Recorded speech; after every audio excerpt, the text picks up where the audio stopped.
Welcome, everyone. This is your friend, the DN What If, here with another exciting fanfiction. Today, we're diving into the story of What If Deku Was Aizawa's Secret Son? If you enjoy this video, don't forget to hit that like button and subscribe for more fanfiction content just like this. Now, let's get started with the fanfic. The combat gym smelled like rubber and ozone and too much potential. From the upper observation deck, Aizawa stood with arms crossed tight, capture scarf coiled loosely around his neck like a sleeping serpent. He wasn't watching Todoroki. Everyone else always was. Golden Boy. Ice Prince. Perfected power refined through generations. But not him. No, Shoyuta was watching Midoriya. Always watching Midoriya. That kid was going to be the death of him. One way or another. He watched the way Midoriya crouched behind the fake concrete wall, how his hand shook at his side like he wasn't sure whether to clench it or cut it off. He watched how he counted under his breath, mouth barely moving, lips twitching like a nervous tick. How his weight shifted left, then right, like he couldn't decide if this was a good idea or the only one. Too jittery. Too intense. Too familiar. A kid with too many thoughts and no breaks. A kid who threw himself at every problem like a sacrificial offering and smiled like that was normal. Shuta's jaw clenched. The first time he saw Izuku Midoriya, he'd thought, problem child. The third time he thought, liability. The 15th? Puzzle. But lately he couldn't stop thinking, why do you look so damn familiar? It wasn't just the eyes. It wasn't just the mumbling, or the way he took notes like oxygen, or the twitchy, polite desperation to please. It was something deeper. Something that made Shuta's ribs itch when the kid talked too fast. Something that made his scar pull every time Midoriya stepped into danger with a grin and no goddamn plan.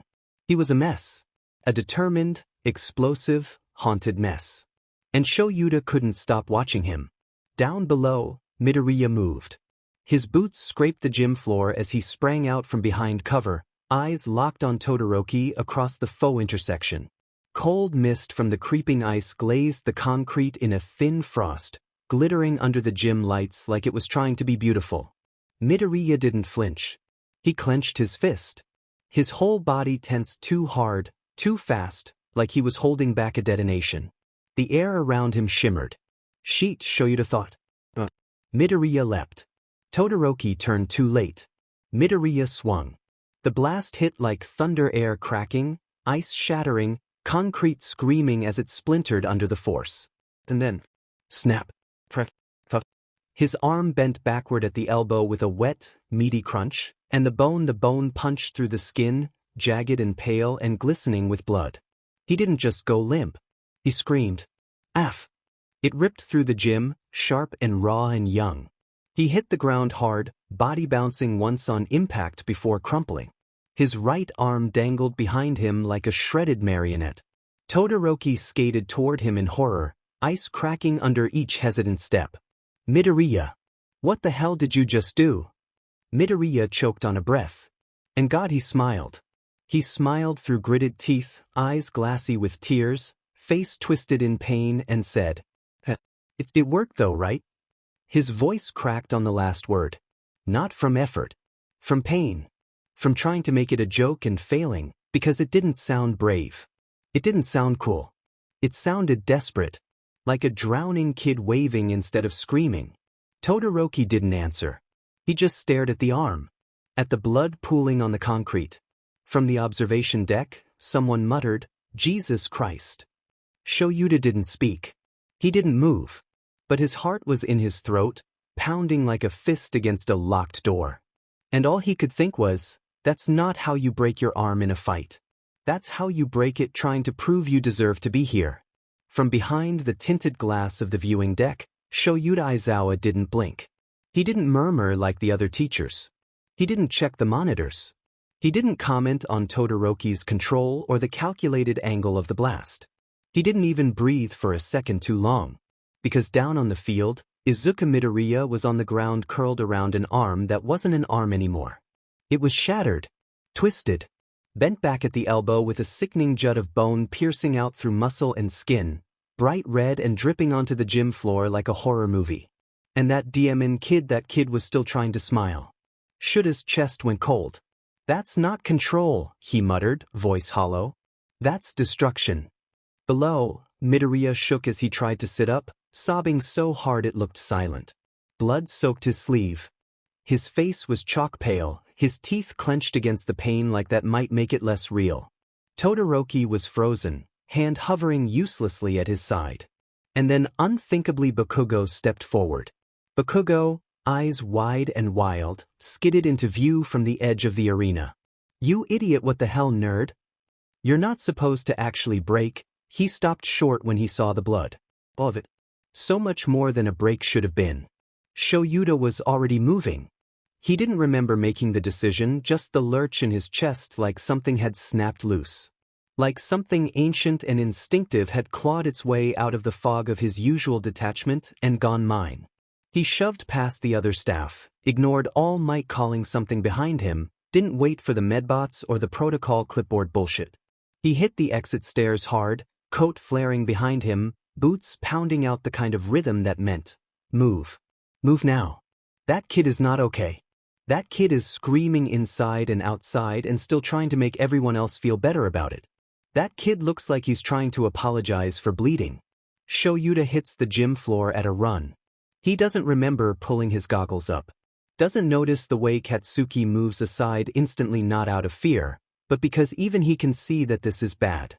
The smell hits first. Copper. Sweat. Burnt air from the force of the impact. Then the sight. Izuku crumpled and shaking, one eye squeezed shut, the other glassy with tears. His lips tremble around words he's not even trying to say anymore. He looks like a child. Because he is a child. Shoyuda drops to one knee beside him. Midoriya. Izuku flinches. Sensei, I'm sorry I thought I had it, I was so sure. Stop. Shoyuda snaps, and his voice doesn't sound like his own. It sounds sharp. Wrong. Terrified. He's seen battlefield injuries. He's seen students make mistakes. He's even seen kids cry. But he's never seen this. This isn't recklessness. This is desperation. Midoriya is trying to rationalize the blood soaking through his uniform. He's trying to laugh with a compound fracture. Shuda's hands hover useless for a second before they lock in, one steadying the kid's shoulder, the other checking the worst of the bleeding. Medical team now, he growls, but someone's already sprinting with a stretcher. Katsuki is crouched nearby, fists clenched. Why didn't he stop? Why didn't he stop? Shoyuda doesn't answer. Because he knows why. Because he's been watching Midoriya for months and still missed this. And now it's like watching a memory bleed into real time. Because the way Izuku is clenching his jaw, the way he's mumbling through pain, trying not to make a fuss, the way he smiles when he's clearly breaking, it's just like her.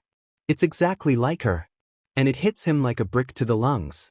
That's her kid. The second the buzzer ends the match, Recovery Girl's already a blur of motion. Her cane snaps with every step like punctuation, sharp, fast, unrelenting. She doesn't wait for the field medbots. Doesn't wait for instructions. Doesn't wait for anyone. She's been doing this too long to waste time when a child is screaming. Todoroki's still kneeling nearby, shell-shocked. She brushes past him with a curt, move. Izuku is on his good side. Barely. The busted arm is crumpled beneath him at a grotesque angle, half-tucked like he forgot it wasn't made of rubber anymore. Blood's already soaking into the dirt-caked gym floor beneath him, and every breath is a stuttered little hitch that makes Shuda's ears ring with something too much like memory. Izuku tries to sit up. He makes it halfway before his body remembers it's broken.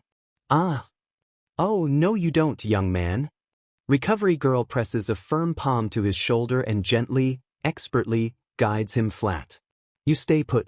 I'm not about to let you dislocate your spine next. Heaven help me if you decide to try walking on that arm. Izuku winces, blinking through the tears as she flips open a compact diagnostic wand. It hums softly.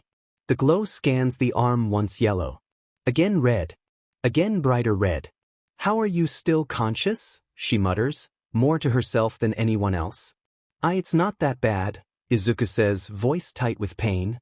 His mouth pulls into a grin that has no right being there. I mean, considering I broke the fall. Her cane slams beside his leg, hard enough to startle Todoroki. That kind of injury, she says sharply, is not a kiss better moment. That's a you need an MRI, orthopedic surgery, and probably a new life plan moment. And while we're at it, throw in a licensed therapist and a full-blown intervention about martyr complexes. Izuku blushes, shame rushing in behind the adrenaline. I'm working on it, he says sheepishly. She softens just a little. So pats his uninjured knee. Honey, I know.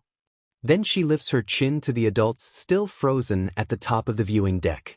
Her voice carries. I'm stabilizing the limb, but he's going to do. No arguments. And for the record, if this is the first time he's done this, I guarantee it won't be the last. Someone needs to sit this boy down and teach him what self-preservation means. Shoyuta doesn't move. Not at first. But his jaw tightens. His eyes flick toward Izuku's pale face and clenched teeth, the knuckles white around the frayed edge of his hero costume. He's trembling. He's still trying not to make it a big deal. And Shoyuta realizes, low and deep in his chest, he wants to be the one to sit him down and teach him. The second recovery girl finishes stabilizing Izuku's arm. There's a cluster of techs already prepping the med stretcher. One starts to speak into his comm for ambulance dispatch when a low voice cuts clean through the chaos. I'll take him. Heads turn. Even All Might, who had just stepped forward with concern painted across his face, pauses mid-sentence. Aizawa? Shoyuta doesn't look up from where he's crouched next to the stretcher, carefully tucking Izuku's broken notebook under one arm like it's fragile. Like it matters. Like it means something. His hair's half untied. His scarf is smudged with gym dust. His eyes are hard as obsidian. He's my student, he says, standing. I'll drive him. Air. The med tech blinks. You cleared for transport? Shoyuta flips his keys. I drive a two-seater. It's faster than the ambulance. And quieter. The tech hesitates. Recovery girl waves him off. Let him go. Kid doesn't need a siren blaring. He needs calm. And just as Shoyuta starts guiding Izuku shaking, sniffling, still trying to play it off like he didn't nearly faint off the field and toward the exit, a voice barks from behind. Oi! Katsuki! He's striding toward them with his shoulders squared and his fists clenched like he's ready to blow up the concept of hospitals. I'm coming too, he snaps, jaw tight. Shoyuta raises an eyebrow. I don't have room. Katsuki's expression falters, like it hadn't occurred to him. I'll sit in the fucking trunk. There's no trunk. It's a two-seater. It's barely a car. I don't care. Katsuki cuts himself off, grinding his teeth. You can't just take him, you're not? I'm his teacher, Shoyuta says, voice even. And your concern is noted. But he'll be okay. Katsuki rakes his hands through his hair, breath harsh. Stupid, reckless, fucking nerd. Izuku, half limp, looks over his shoulder. Kaken. It's okay. Thank you for worrying. I'm not. Katsuki snarls, spinning around. Don't flatter yourself, you crying little dumbass, I don't care. He storms away, hands sparking, back rigid with guilt he doesn't know how to name. Shoyuta watches him go, then gently guides Izuku into the passenger seat of the matte black death trap he calls a car. The door creaks shut with a low click. He adjusts the seatbelt over Izuku's good side. The kid is trembling now. Quietly. Shoulders shivering with the effort of staying upright. Eyes glassy. Shoyuta starts the engine. It purrs like a restrained beast. He pulls away from the curb with the kind of silence that feels like reverence. Halfway down the block, Izuku lets out a tiny, broken sound and curls in on himself with a choked whisper. I didn't mean to mess up so bad. Shoyuta doesn't say anything. He just reaches over, steady as gravity, and turns on the heater. The warmth hits like a lifeline. The support car is sleek and silent, engine purring as they weave through afternoon traffic like shadows through cracks. Izuku sits curled in the passenger seat, cradling his wrapped arm like it might fall off if he breathes wrong. Every bump in the road sends a fresh shock of pain up his shoulder, but it's nothing compared to the ache crawling into his chest. Aizawa glances over. The kid's gone quiet, too quiet. Not his usual muttering under his breath quiet. This is storm before the storm quiet. The kind that builds pressure behind the eyes. You're doing okay, Shoyuta says, low but steady. He doesn't say it like a question. Izuku swallows. You don't have to say that just because I'm bleeding all over your seat. Aizawa hums. I'm mostly saying it so you don't spiral into thinking I'm disappointed in you. Oh. The pause. Then, are you? No. Silence. Then, my mom's gonna kill me. Shoyuta raises an eyebrow. For getting injured? I promised, Izuku says, voice small. After the last time I broke something. And the time before that. I told her I'd stop. That I'd learn to control it. That I'd be okay. There's a crack in the words. A tremor he can't smother. Aizawa's hand stays steady on the wheel, but his jaw flexes. He doesn't look at Izuku, but he hears him. Every word. You tried, he says after a moment. That's more than most kids your age do with something that dangerous. I promised, Izuku repeats. And I broke it. Again. Now Aizawa does glance over. Just briefly. Just enough. She won't be mad, Midoriya. You don't know her, Izuku mumbles, eyes glassy. She looks so small, but when she's scared, she gets loud. She gets loud because she loves me. But sometimes it still feels like I disappointed her just by getting hurt again. The beat. Is that why you didn't cry? Izuku JRKS in surprise. What? You were clearly in agony, Aizawa says calmly. But you laughed. Like it didn't matter. Like you had to prove something. Izuku's breath hitches. I didn't want anyone to think I couldn't handle it. Newsflash, Shoyuta mutters dryly, you can't. It was a compound fracture. Not a paper cut. Izuku huffs, wet and embarrassed. I know You're allowed to cry, Aizawa says. Not sharp. Not gentle either. Just matter of fact. Especially when you're not okay. The heater hums in the quiet between them. And for the first time since the fight, Izuku lets himself blink hard and look out the window like maybe, if he doesn't look directly at Shoyuta, the lump in his throat won't turn into a sob. Thanks, sensei. Shoyuta doesn't say anything else. But he turns the music on low. Just enough to fill the silence with something that isn't shame. Their doors slide open with a pneumatic hiss and a blast of over-air-conditioned air. The kind that feels too clean, too sterile, too cold. The kind that makes pain feel sharper. Izuku's half-curled form bumps through the threshold on a gurney, his broken arms swaddled in emergency stabilizers that jostle just enough to make him whimper. He's pale. Sweating. Rambling. I am really sorry for the inconvenience. I didn't mean to break anything. I mean I did, technically, but not like this. It was supposed to be. Midoriya, Aizawa says low and firm.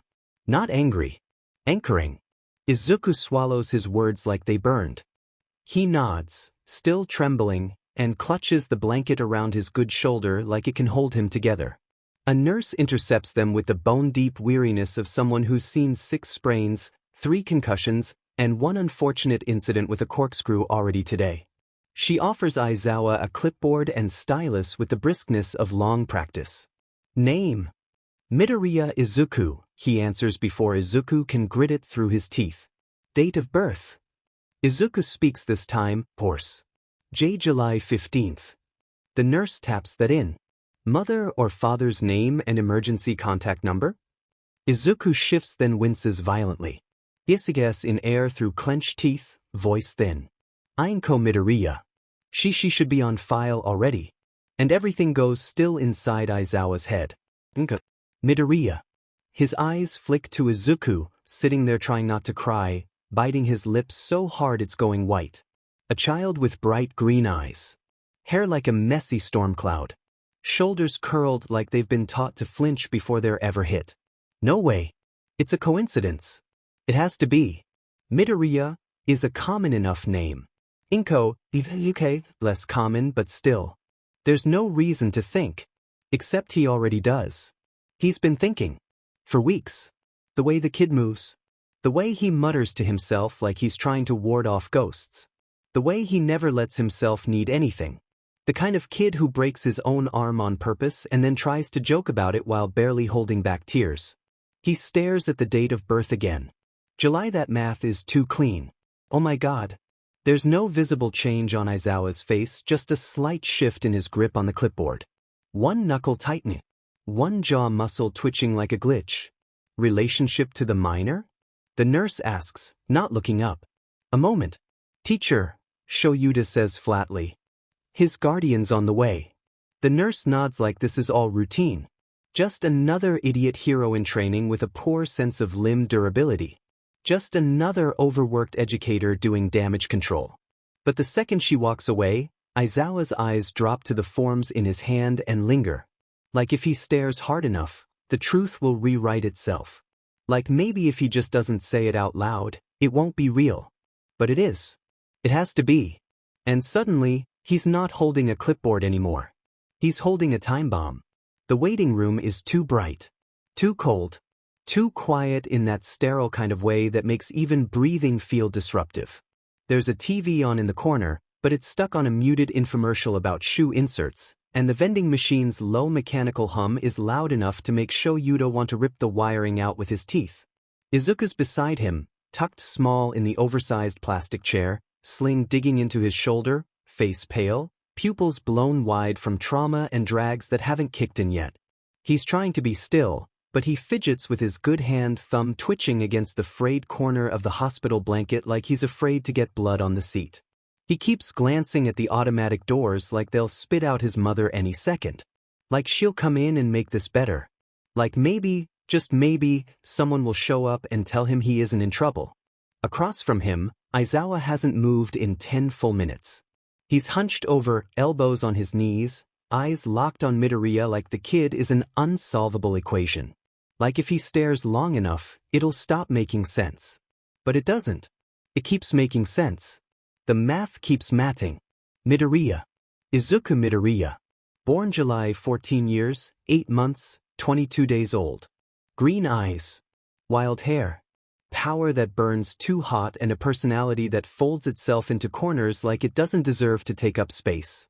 Shoyuta had written it off. Had tried to write it off. A coincidence. A common enough name. A kid with a few familiar habits. It wasn't impossible. People shared last names. Kids mimicked people they admired. Trauma wasn't proprietary. But now, sitting here, doing nothing but thinking now he can't ignore it. He should have seen it sooner. Because Izuku doesn't just look like her. He moves like her. Talks like her. Bleeds like her. And God, he looks like him too, like Shoyuta. Not in the obvious ways. Maybe, but now that the idea's in his head, it won't leave.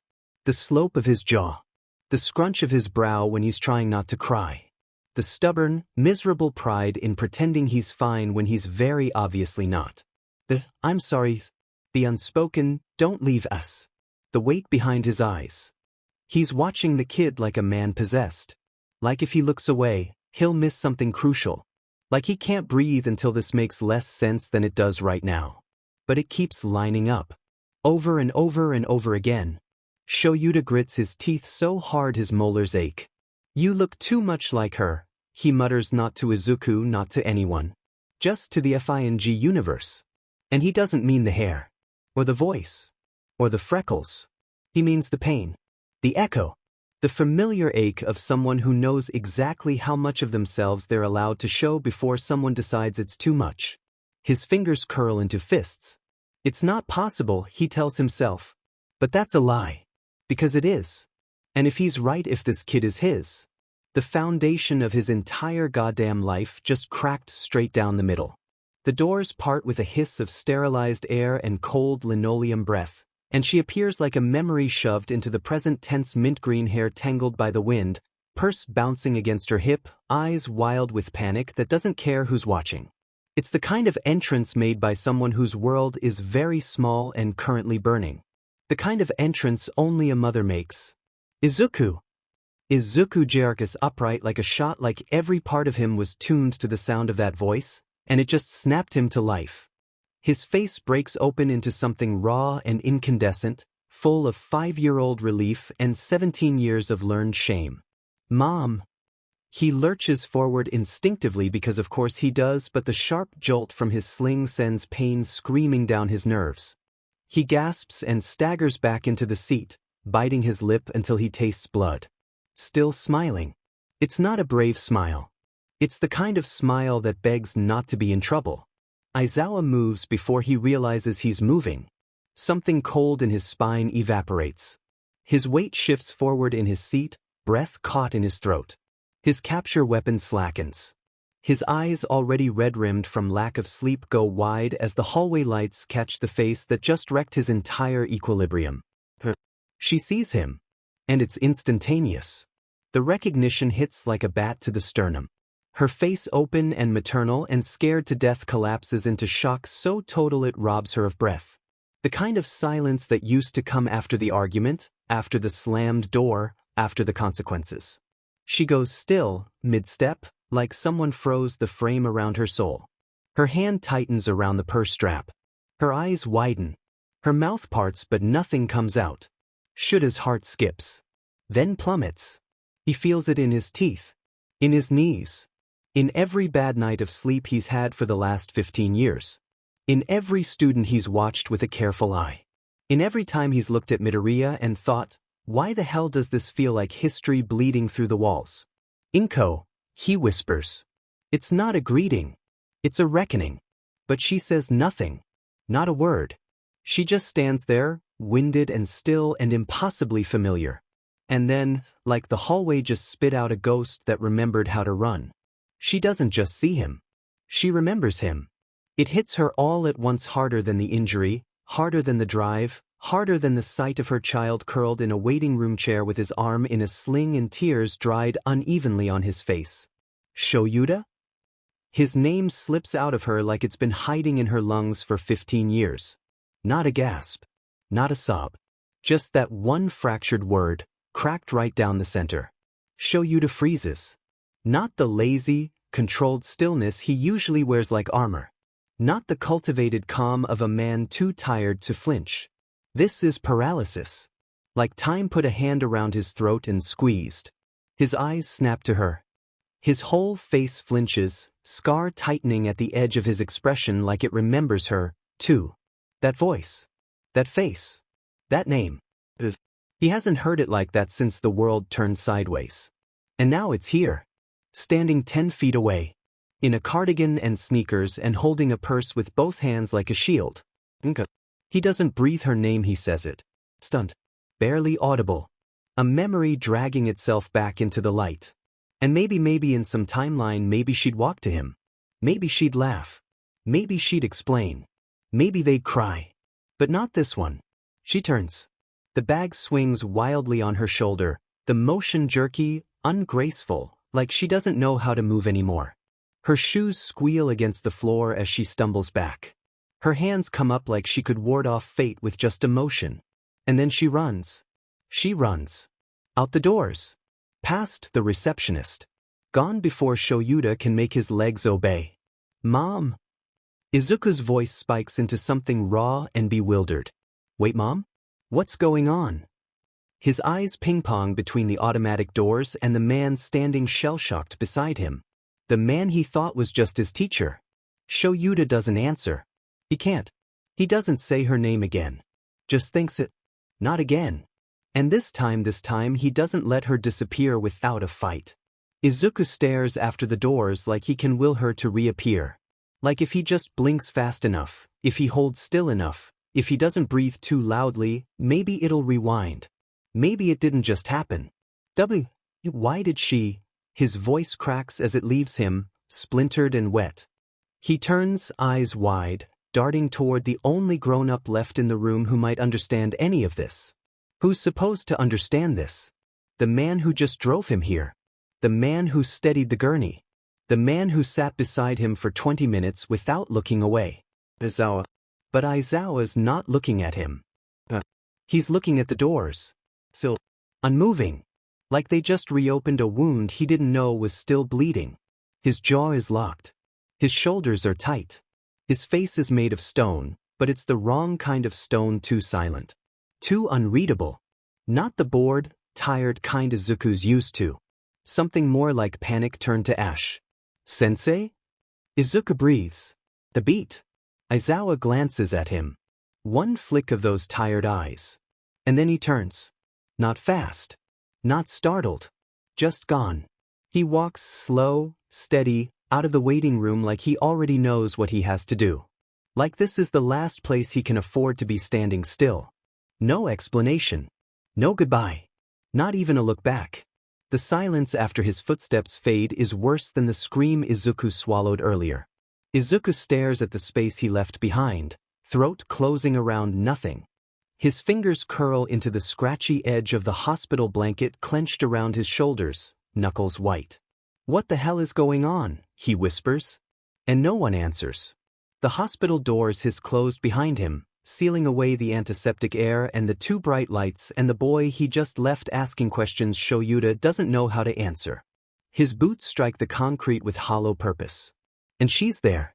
Right where he knew she'd be. Under the flickering overhang at the edge of the parking lot, wrapped in her own arms like she's trying to hold herself together by force of will alone. Her purse lies abandoned at her feet, a fallen soldier. Her steps are tight and frantic, back and forth like she's pacing a cell, like she's trying to find the rhythm of a world that just cracked in half. She used to do this when she was anxious, cornered, clawing at the edges of her own skin. Shoyuta remembers the pattern. Remembers pulling her into his arms before she could shake herself apart. He doesn't say a word. She feels him anyway. "You weren't supposed to be here," she breathes. He stops walking. She turns and it's like someone peeled back the years with a blade. Same face. Older. Drawn. Haunted. Still hers. And she looks at him with the same expression she wore the night she disappeared, guilt twisted up in something that might have once been love. Panic that doesn't know where to go. Shame sharp enough to draw blood. "You weren't supposed to be you," she says, voice shaking. "I thought if I got there fast enough, if I just went in and got him, I thought I could be gone before you even knew. I didn't want you to see me like this. I didn't want you to look at me like that." He doesn't know what expression he's wearing, only that his hands are trembling and his heart feels like it's beating in the wrong place. "I looked for you," he says, and it comes out raw. Quiet. Like dragging barbed wire from his throat. "For years. I filed reports. I called hospitals. I had Hizashi pull records. I thought you were dead." Inko flinches. Just slightly. Like the truth physically hits her. "You disappeared," he says. "No call. No note. Not even a goodbye. Just gone." Her breath hitches. "I was PR'd in T," she says, and it lands like a confession. "I was 18, Shoyuta. And you were about to go pro. You had your whole life ahead of you. I thought if I told you, you'd give it all up. I thought you'd stay. And then you'd hate us. I didn't want to trap you. I thought I was doing the right thing." He stares at her. The wind shifts. And then, softly, so softly. "That boy in there." She freezes. "He's my son, isn't he?" Her eyes fill. Her chin trembles. "Yes," she whispers.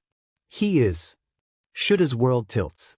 All the pieces slot into place, every mutter, every wince, every self-sacrificing instinct, every time Izuku flung himself into danger with no thought of self-preservation.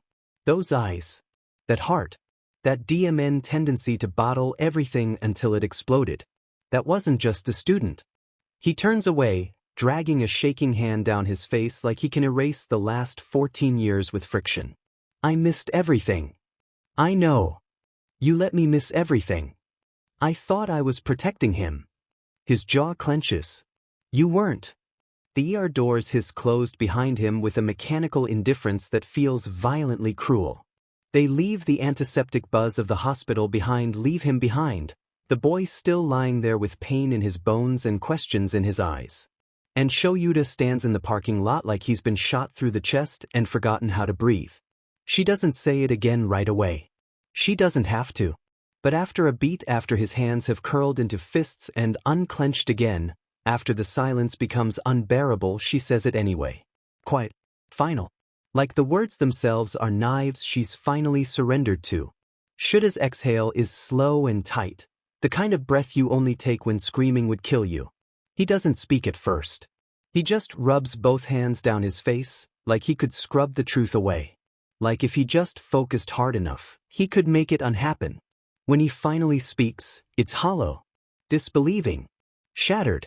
That kid, he says. The one who throws himself into fights like he's disposable. Who never asks for help. Who apologizes like breathing hurts. He swallows hard. That's mine. Inko nods. The tears haven't stopped. They're slow, constant, making her eyes glassy and red as she folds her arms tighter around herself like it might hold her together. You were gone, Shoyuta says, voice rough with something rawer than anger. You were gone. And I thought you were dead. I went out of my mind looking for you. And all that time, you were raising my kid. Alone. Her lip trembles. I didn't want to ruin your life. You were grieving Oboro, and I didn't want you to stay out of guilt. I was scared. I thought I was doing the right thing. Don't, he cuts in too fast. It's not a yell. It's sharper than that. A blade pulled with precision.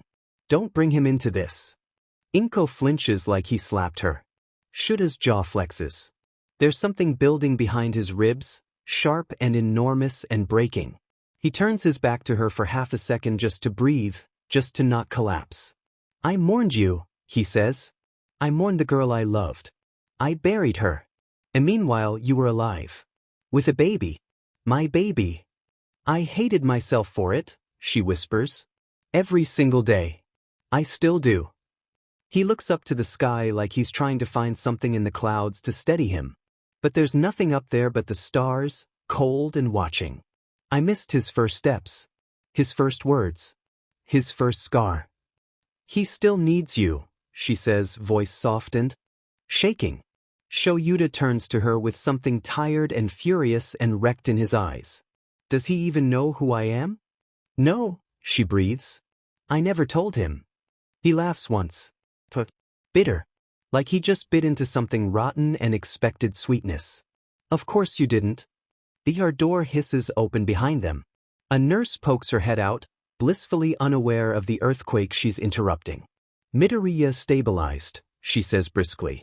We've reset the arm and given him something for the pain, but he's asking for someone. He was alone when we did it, and he didn't take it well. Shoyuta flinches at the word. Alone. He doesn't say anything. Doesn't look back. He just moves. Boots scraping asphalt as he strides toward the door. Back toward the boy who 5 minutes ago was just a student. And now?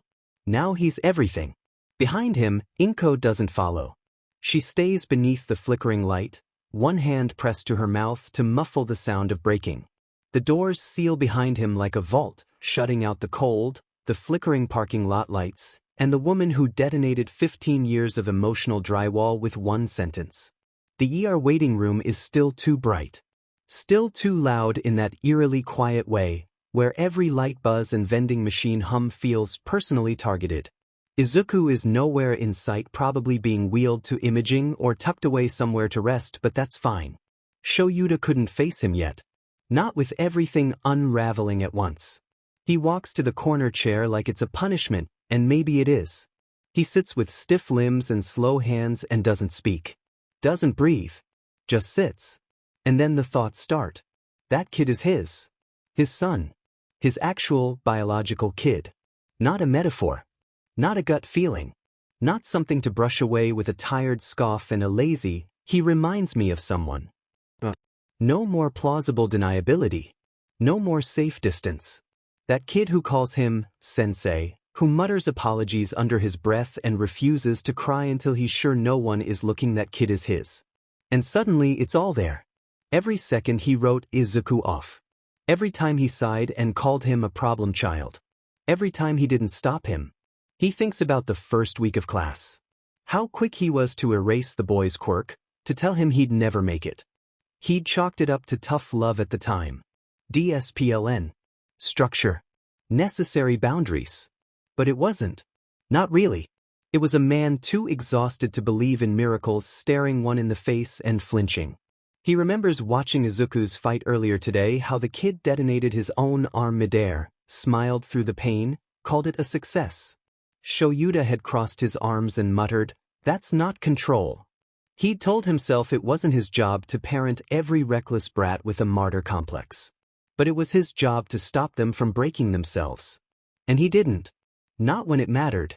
He thinks about every scraped elbow, every hesitating step into danger, every time Izuku raised his hand not to ask a question, but to take the hit instead. And he hadn't even asked himself why. He just figured the kid had a complex. Maybe hero worship. Maybe low self-worth. Maybe both. But he never thought never once that it was his problem. His legacy. His responsibility. His boy. His son. And then the math hits him like a truck. The dates. The age. The eyes. The way Izuku holds himself like he's a burden in his own body. He missed his first steps. His first words. His first everything. While he was chasing villains and flunking interviews and sleeping in alleys after missions gone wrong, his son was learning to walk without him. And for what? To protect him from resentment? From a ruined career? Shoyuta leans forward, elbows on knees, face in his hands. His breath shudders. He's not crying, but he feels like he should be. Because the truth is, he resented 100 things over the years. The system. The workload. The lack of sleep. But not once would he have resented that kid. Not once. He lifts his head, eyes hollow but shining, and the words slip out without force or flourish. Just breath and disbelief. Holy shit. It's not said in anger. It's not a curse. It's a confession. And with it, something deep inside him cracks quietly, like a wall giving up after holding too long. And suddenly everything hurts a little more than it did before. But not from the impact. From the absence. A low beep sounds from the triage hallway. Soft footsteps echo against tiles, slow, dragging, the kind of gait that says whatever they gave me is working, but also maybe I'm dying a little bit. Izuku appears again, pale and shaky, with a paper gown askew on one shoulder and his hair sticking up like he fought God and lost. His arm is strapped tight in a cushioned sling, gauze peeking out like surrender flags, and someone's drawn a crooked smiley face on the bandage. Probably a nurse with a sense of humor. Or maybe he imagined it. He doesn't say anything at first. Just scans the room with wide, blinking eyes until he sees him. Aizawa. Sitting alone in the corner like a statue that forgot how to move. There's something wrong about the stillness. Not his usual resting cryptid posture. Not the practiced exhaustion of a man who teaches 30 feral future heroes. This is something else. Izuku's brows knit. He takes a careful step forward. Sensei? No answer. Aizawa doesn't blink. Doesn't breathe. Doesn't even pretend to be in the room with him. Izuku sways slightly on his feet, brain half fog, half worry. Another step. Sensei? He asks again, softer. What's going on? Shoyuta finally lifts his head. Not startled. Not present, either. Just haunted. Eyes hollow. Expression unreadable. Like he's just realized the world is not what he thought it was, and the floor beneath him was never solid to begin with. And that's where they stay. Izuku standing, bleeding confusion, Shoyuta sitting, bleeding grief, neither knowing what the hell to say next. I am sorry, she blurts immediately, eyes flicking between Izuku and Shoyuta. I didn't mean to scare anyone. I just saw him and I panicked. That was awful, I know, I shouldn't have left, that was awful, oh God. Izuku gapes at her. Mom? She barrels forward. Not physically, emotionally. Like she's running damage control before anyone can even open their mouth. We used to know each other, she says, way too loud, hands flailing a little. Me and Mr. Aizawa. Shoyuta. Shoyuta Aizawa. We were friends, that's all, it was a long time ago. We dated a little right after high school. He was at UA, I wasn't, we didn't keep in touch. It didn't work out. It's been years. I didn't expect to see him here, that's all. That's all it was. She exhales in a gust and then realizes how fast she just said all of that. Her hands tremble on the strap of her purse. I'm sorry, she adds, this time softer. For running. For leaving you alone, Izuku. I was just shocked. That's all. Izuku is still blinking, clearly having missed an entire soap opera in the span of an hour, but Shoyuta? Shoyuta's just watching her, unreadable. He doesn't correct her. Doesn't contradict a single word. Just lets her talk. And keeps watching. The tile keeps ticking under his feet like a metronome wired to a bomb. Every time he turns on his heel, Katsuki hears the squeak of his own boots, familiar, grounding, but not enough. Not enough to keep the panic out of his throat. His tongue tastes like copper from biting the same demon spot inside his cheek over and over, and still it doesn't stop. Still he paces. 12 feet. Back and forth. Like movement could fix anything. Like he could walk the worry away. A nurse behind the glass looks up, annoyed. He sees her face wrinkle with irritation, hears the exaggerated sigh she doesn't quite swallow. He doesn't stop. Doesn't meet her eyes. What's she gonna do? Tell him to sit down? Tell him to calm down? He's calm. He's calm the way dynamite is calm, just waiting for the fuse to finish burning. Izuku had done it again. That stupid, selfless idiot had shattered his arm to save someone else in that stupid trial, and now he was somewhere behind those double doors, unconscious or crying or worse, and Katsuki wasn't allowed to do anything. Couldn't fix it. Couldn't rewind it. Couldn't even yell at him for being so goddamn reckless, because the image of that arm bending wrong kept playing on loop behind his eyes, and it made his stomach twist. His fists tighten again, nails pressing into skin until the bite of it grounds him. Barely. He tells himself it's anger. Rage. The same hot, humming thing he's always had coiled up under his ribs like a live wire. It's easy. Familiar. A language he speaks fluently. But under that no, inside it something colder lives. Something with teeth. Because the truth is, he's terrified. And if anything happens to Izuku, if that dumbass doesn't walk back out here with some stupid apology and that annoying scrunched-up smile, Katsuki isn't sure what he's going to do. Not with the ache. Not with the grief. Not with himself.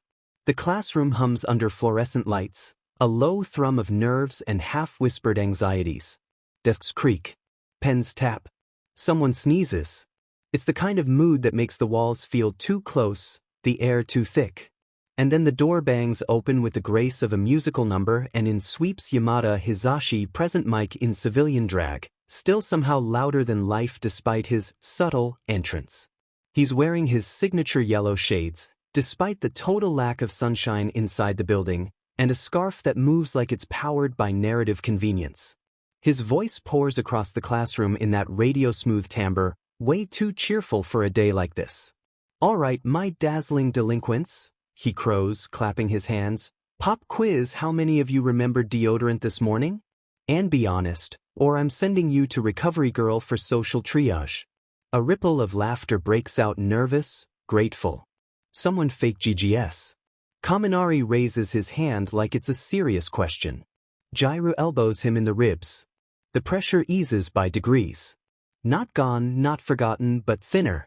Manageable. Zashi makes the rounds, riffing off his own jokes like he's got a live studio audience. "Bakugo, buddy, I can actually hear myself think. Did someone finally find your volume knob?" Another laugh. But then he looks toward the hallway window.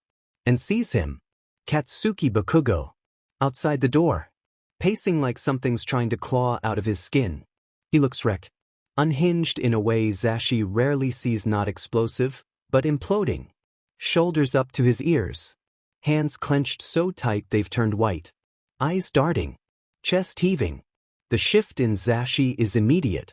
His smile doesn't fade so much as it falls. Like gravity got impatient. The glasses come off. The scarf gets tugged loose. And without a word to the class, without a wink or a joke or even a back in five, he walks out. No more act. No more performance. Just a man, teacher, godparent, friend moving toward a hallway that suddenly feels far too quiet. His pulse picks up with every step. Something's wrong. Something's very wrong. Zashi answers without hesitation, phone flipping open with muscle memory older than sleep. Hizashi Yamada, pro-hero present mic, bringing the vibes. "Who died?" he says, chipper as ever, not even thinking, the words slipping out on autopilot. There's a crooked grin on his face, the kind that usually gets laughs, or at least a groan from someone who secretly finds him funny. He's half watching Katsuki in the hallway, still pacing like his fury alone could wear down the tile. But the voice on the other end isn't laughing. It's low. All sterile professionalism and grim edges. The kind of tone people use when they're about to drop a bomb. I'm sorry to inform you there's been an accident. And just like that, the ground drops out. His smile doesn't fade. It doesn't twitch. It shatters. Like glass under pressure, all at once and beyond repair. He doesn't speak. Doesn't breathe. The words keep coming. Fatalities. Highway. Early labor. Single survivor. Infant girl. Zashi's mouth goes dry, cotton and static. His pulse ricochets between his ribs like a ricochet bullet. For a split second, the only sound he can hear is the blood rushing in his ears. And then he turns his head. Slowly. Like maybe if he's careful, the moment won't cut him open. Katsuki is still there. Still pacing. Still angry. Still whole. Still waiting. Zashi's hand tightens around the phone, knuckles white, and when he finally speaks again, his voice is a different person's quiet, hoarse, small. You said, what hospital? Zashi doesn't remember walking. Doesn't remember hanging up the phone. Doesn't remember anything between the moment his world flipped sideways and the second he's crouching in front of Bakugo Katsuki like his legs made the choice without him. The world feels muffled. Like someone stuffed cotton in his ears and stuck his thoughts in molasses. There's a high-pitched ringing under his skin and something cold clawing up the back of his neck, but he pushes it all down. Because this moment isn't about him. Katsuki glances over, irritated, jaw set. He's expecting to be snapped at. Ordered to stop pacing. To get his sheet together, proud. He's braced for reprimand. But Zashi doesn't say anything. Doesn't joke. Doesn't smile. He kneels. And something in Katsuki's expression shifts. Zashi's voice barely makes it past his own throat. It sounds wrong. Like something scraped it hollow on the way out. Katsuki, he says. There was a crash. He doesn't elaborate. Doesn't need to. Because Katsuki stills like he's been shot. His whole body goes rigid, eyes wide, chest pulled tight like someone cinched a belt around his ribs. He's not breathing. He's waiting. Zashi swallows hard. Your mom and dad, they didn't make it. The hallway collapses into silence. And then Katsuki's face twists not with sorrow, not with the kind of grief that keels you over, but with something sharper. Putter. Almost furious in its desperation. His voice tears out of him like it's been kicked loose. What about the baby? No hesitation. No confusion. No begging for it to be a mistake. Just that. The baby. Because that's who he's thinking about. That's who he's still trying to protect. Zashi's chest pulls tight at the look on Katsuki's face, so raw it almost feels like blasphemy to witness. The question had come so fast, like it had been sitting behind his teeth all along. Like the second the wall cracked, that was what came through. Not grief. Not anger. Protectiveness. There was one survivor, Zashi says, voice catching in his throat. He doesn't dress it up. Doesn't soften it with platitudes. Just says it straight because anything else would feel like lying. Katsuki doesn't respond. He just stutters to a halt. His breath punches out of him like a malfunction. His knees nearly give. One hand jerks out to catch the wall, but he barely feels it. He's somewhere else now. Floating just above the skin of the world. Zashi steps closer, gentle. Careful. Like one wrong move might cause the kid to shatter. Your mom was, he begins, then stops to swallow, voice barely hanging together. She was in labor. They were on their way home from the hospital. And somehow the baby made it. That's when the tears come. Not loud. Not dramatic. Just quiet. Steady. Cascading down Katsuki's cheeks like they belong to someone else. Like there's something happening to him, not from him. His hand curls in at his chest, clutching at the ache there like he could hold it shut with fingers alone. He doesn't speak. And Zashi doesn't push. Because right now, the silence says everything. Zashi doesn't say a word when he parks. He just throws the car into a space, cuts the engine, and sits there for a second with both hands still gripping the wheel like it's the only thing holding him together. Katsuki's already unbuckled. Already halfway out the door before the car fully stops rocking. The inside of the hospital is cold. Not temperature-wise sterile. Untouchable. Like everything's been bleached to the point of feeling fake. The fluorescent lights hum overhead. Somewhere, a heart monitor beeps in steady time. Katsuki doesn't look around. He doesn't flinch at the smell of disinfectant or the sound of wheels squeaking down polished floors. He follows Zashi on muscle memory alone. The nurse behind the desk knows who they are before they say anything. She gives them that look, the one that says I'm sorry, in a way that means I've said this to a dozen grieving people today and it never gets easier. Katsuki hates it.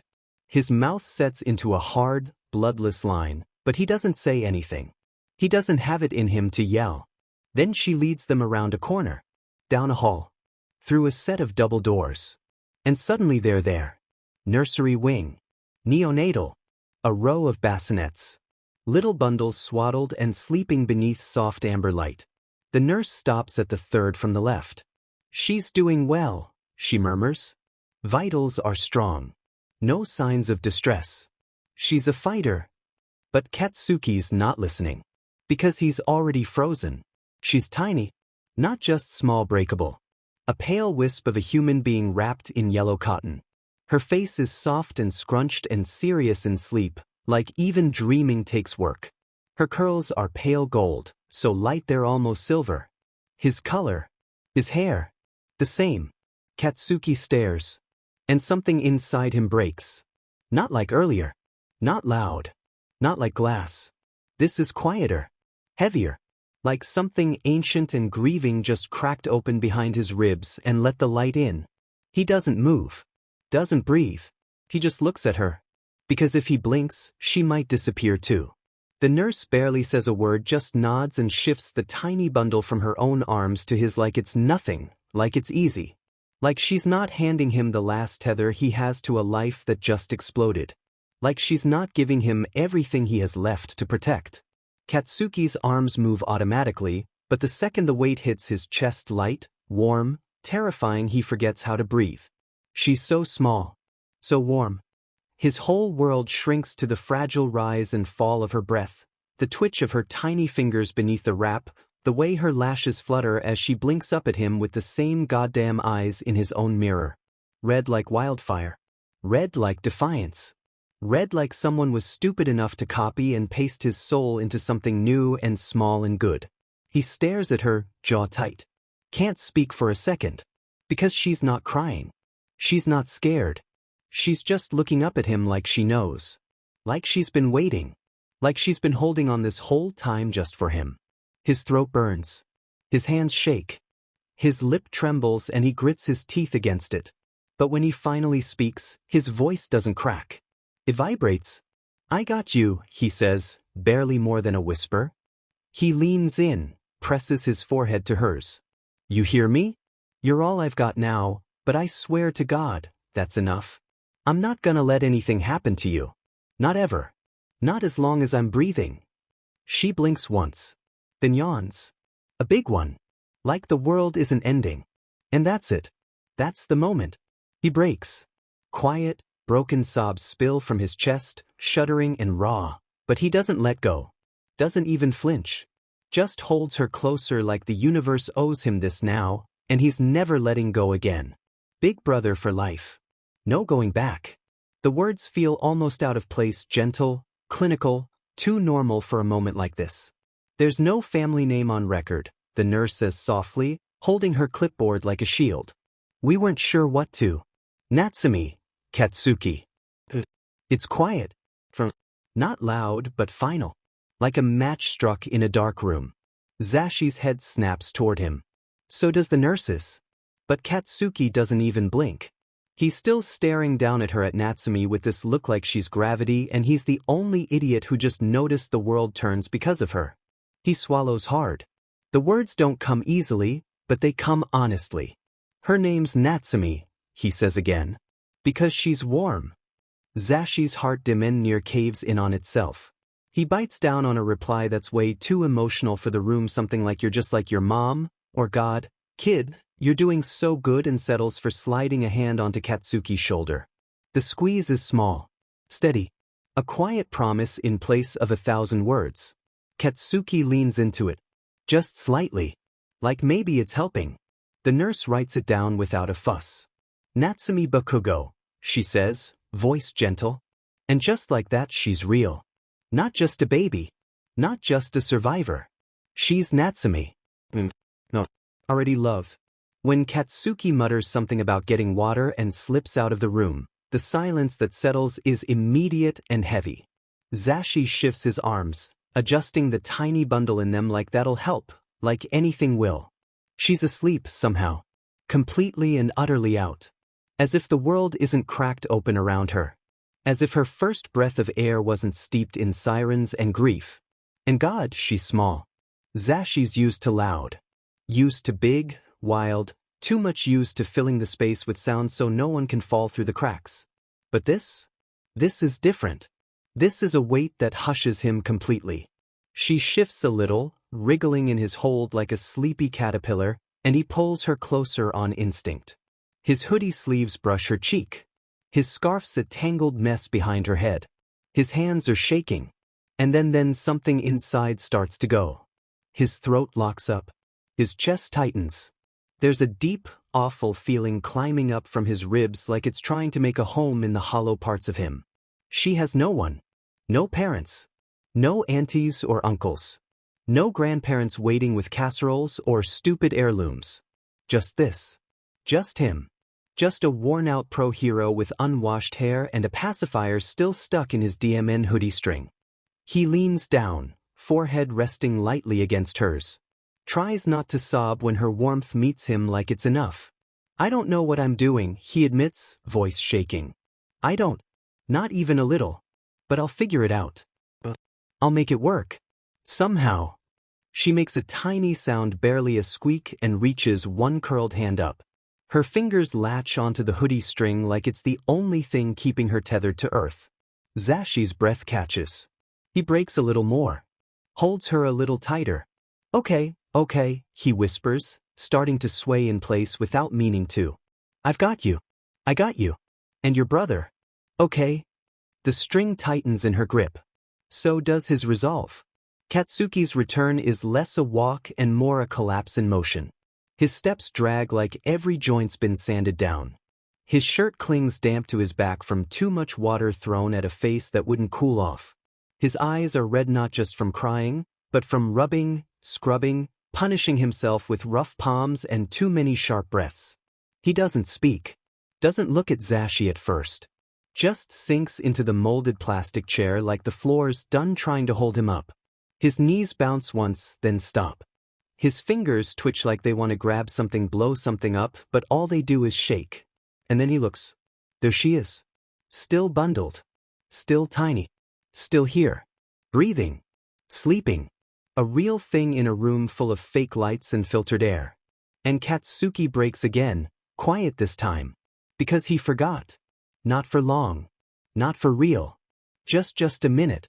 Just long enough to be swallowed whole by the image of Izuku again, all limp limbs and blood, and that stupid, heroic look on his face like breaking all your bones is just part of the plan. Katsuki's throat closes. He should have been there. He wanted to be there. For that dumb, reckless BSTRD who's been stuck in his orbit since day one. But he wasn't. Because this happened. Because everything happened. His voice barely comes out. Just a cracked whisper through a throat full of barbed wire. What are we gonna do? It's not a demand. Not a challenge. It's a wound, laid bare. A prayer for direction. An apology in disguise. Zashi doesn't answer right away. He just shifts the baby in his arms, brushing a thumb gently over her downy hair. She sighs in her sleep. Katsuki watches like she's the only thing anchoring him to this reality. Finally, Zashi says, soft but certain, be there. That's step one. And somehow, that's enough to breathe around. For now. The hallway breathes around him like a lung full of ghosts. Everything smells like antiseptic and too white light. The floors are polished, the corners clean, the silence so absolute it roars. Shoyuta stands with his back to the wall outside Izuku's room, arms limp at his sides like his bones have given up. His head tilts back until it hits the painted plaster with a soft thunk, and he stays like that, eyes wide, unfocused, unseeing. He doesn't blink. He doesn't breathe right. He's not here. Inko's voice keeps repeating in his head like a cursed recording, looping over the worst possible part. The way she said his name. The way she looked at him like she'd seen a ghost, like he was the ghost. And then the way she ran, no hesitation, just gone. Like she'd practiced it. Like she always knew she might need to leave again. He brings a hand up to his face, fingers digging into his scalp, dragging down like he can rip the memory out. What the hell just happened? He mutters. It's not really a question. Not one he wants answered. His pulse hasn't slowed since the second she walked into that room. His body, trained for chaos, doesn't know what to do with this quiet apocalypse. Villains he can handle. Explosions. Threats. Screaming teenagers with quirks going off like fireworks. But this is personal. This is worse. His fingers are clumsy when he reaches into his coat. He barely feels the phone when it hits his palm. There's no hesitation, just muscle memory and desperation. One contact. One lifeline. He hits call. "Oh, show you good? I was gonna. I need you." The words spill out too fast, brittle and sharp and breaking in the middle. There's silence on the other end, just for a breath. Then, "Where are you?" "Hospital," Shoyuta says. His voice cracks. His voice cracks. Izuku. "He's okay, it's not that, I just please." "I'm already here," Zashi says, no hesitation. "I'll find you." Shoyuta doesn't answer. Doesn't thank him. Doesn't hang up. He just closes his eyes and waits, like the weight in his chest might finally let go. Like maybe, this time, he won't have to hold it alone. The phone doesn't even finish its second ring before Zashi snatches it up like it owes him money. Zashi. Shoulda. The names collide midair like cymbals. The line practically sizzles with pure volume. "Did you know?" Shoyuta roars, voice fraying at the edges, already pacing full speed down the hallway outside Izuku's room. "I just found out." Zashi shouts back, currently half-shoved into a supply alcove near the NICU, one hand gripping his forehead and the other clutching the phone like a lifeline. There are blankets in his armpit. There's a pacifier in his pocket. He is 1 minute away from losing his entire grip on reality. Inko ran, man. Shoyuta keeps going, unraveling like a man who's just watched the past 15 years detonate in his lap. "She saw me and just bolted. No explanation." "You think that's bad?" Zashi's entire soul vibrates. "I have a baby." There's a beat. A glitch in the timeline.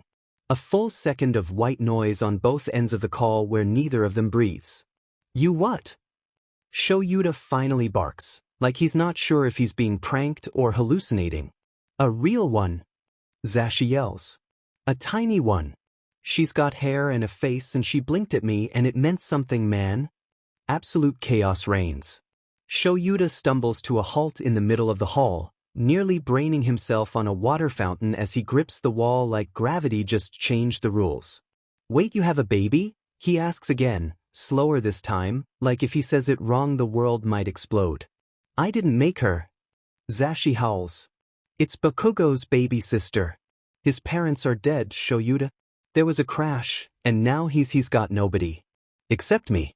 And now I'm holding a whole but infant and she smells like milk and tragedy and I don't know what to do." Shoyuta makes a noise that might be a choke, might be a sob, might just be his body giving up entirely. "You have Bakugo?" he asks quietly, like that is somehow the part that broke him. "With me," Zashi confirms, and for the first time, his voice drops below a shout. It's soft. Yeah. "I do." He named her. Shoyuta leans harder into the wall, exhaling like someone cracked his ribs open. "Holy shit." "You said it," Zashi mutters, staring at the ceiling tiles like they might offer salvation. "We're so effed." They come around the corner at exactly the same time, two disasters on collision course, neither with the emotional dexterity to handle another thing. Shoyuta looks like hell. His coat is half on, half slung, sleeves bunched wrong, collar twisted. His hair, never great, is now in full-on bird's nest territory, and he's rubbing his temple like he can massage the trauma out of his skull. He's still holding his phone, thumb hovering over the end call button like he's considering unmaking the last 5 minutes of his life. Zashi's coming from the opposite end, a hospital-issued formula bottle clutched in one hand and a burp cloth inexplicably looped through the crook of his elbow like a fancy scarf. A pacifier is jammed halfway up his sleeve. There's a wet, sour stain on his shoulder that looks and smells like betrayal. His face is pale and stretched thin like his usual sparkle got caught in the garbage disposal. They nearly collide. Sheet! Shoyuta barks, yanking back like he just stepped into a villain ambush. Both of them freeze, breathing like they just ran a mile through the plot twist apocalypse. For one long second, neither of them says a word. Then, in perfect unison, "You look like crap." Zashi snorts first. Shoyuta almost smiles. Almost. Zashi squints at him, eyes narrowing. "Wait, are you bleeding?" Shoyuta glances down at himself like maybe he missed a bullet wound. "No." "Why?" "You've just got that, my ex saw me for the first time in 15 years and told me I have a son, kind of aura going on." Shoyuta exhales through his nose, tone bone dry. "You look like someone who got hit by a diaper truck." Zashi's expression doesn't even twitch. "Emotionally, I did." And they just stand there, staring, holding way too much. Not just bottles and cloth and phones but everything else. The baby. A son. A storm they didn't see coming until they were already soaking wet. Then, quieter now, Shoyuta mutters, "Did you really name her already?" Zashi nods. "Natsumi." Shoyuta leans his head back against the wall and shuts his eyes. He doesn't sigh. Just lets the name settle. That's a good name. "Yeah," Zashi says softly. For the first time all day, he doesn't sound like he's hanging on by thread. "She's a good kid." The vending machine next to them makes a long, electronic whir-beep. Nobody moves. Zashi finally breaks the silence like a dam bursting. He's clutching the baby bottle like it's a grenade with the pin halfway out, eyes wild and red-rimmed. "I don't know how to be a dad," he blurts, way too loud for the sterile hallway. "I'm a DJ, Shoyuta. I sleep in soundproof foam and I used to drink protein powder straight from a blender with no lid. I'm not qualified for this sheet." Shoyuta just looks at him. For one long beat, there's no reaction, just the slow, painful blinking of a man who's aged a decade in a day. Then, "Me either, fuckface. We're screwed." Something about it, the timing, the absolute sincerity, the fact that it's not even an argument makes Zashi laugh. It's sharp and cracked and way too loud, but it breaks something. Shoyuta snorts. Then he's laughing too. And then they're both hunched over in a hospital hallway laughing like lunatics on the edge of a nervous breakdown, because what else can they do? It's not funny. That's the entire point. Zashi's wheezing, wiping his eyes with the corner of the burp cloth. "Oh God.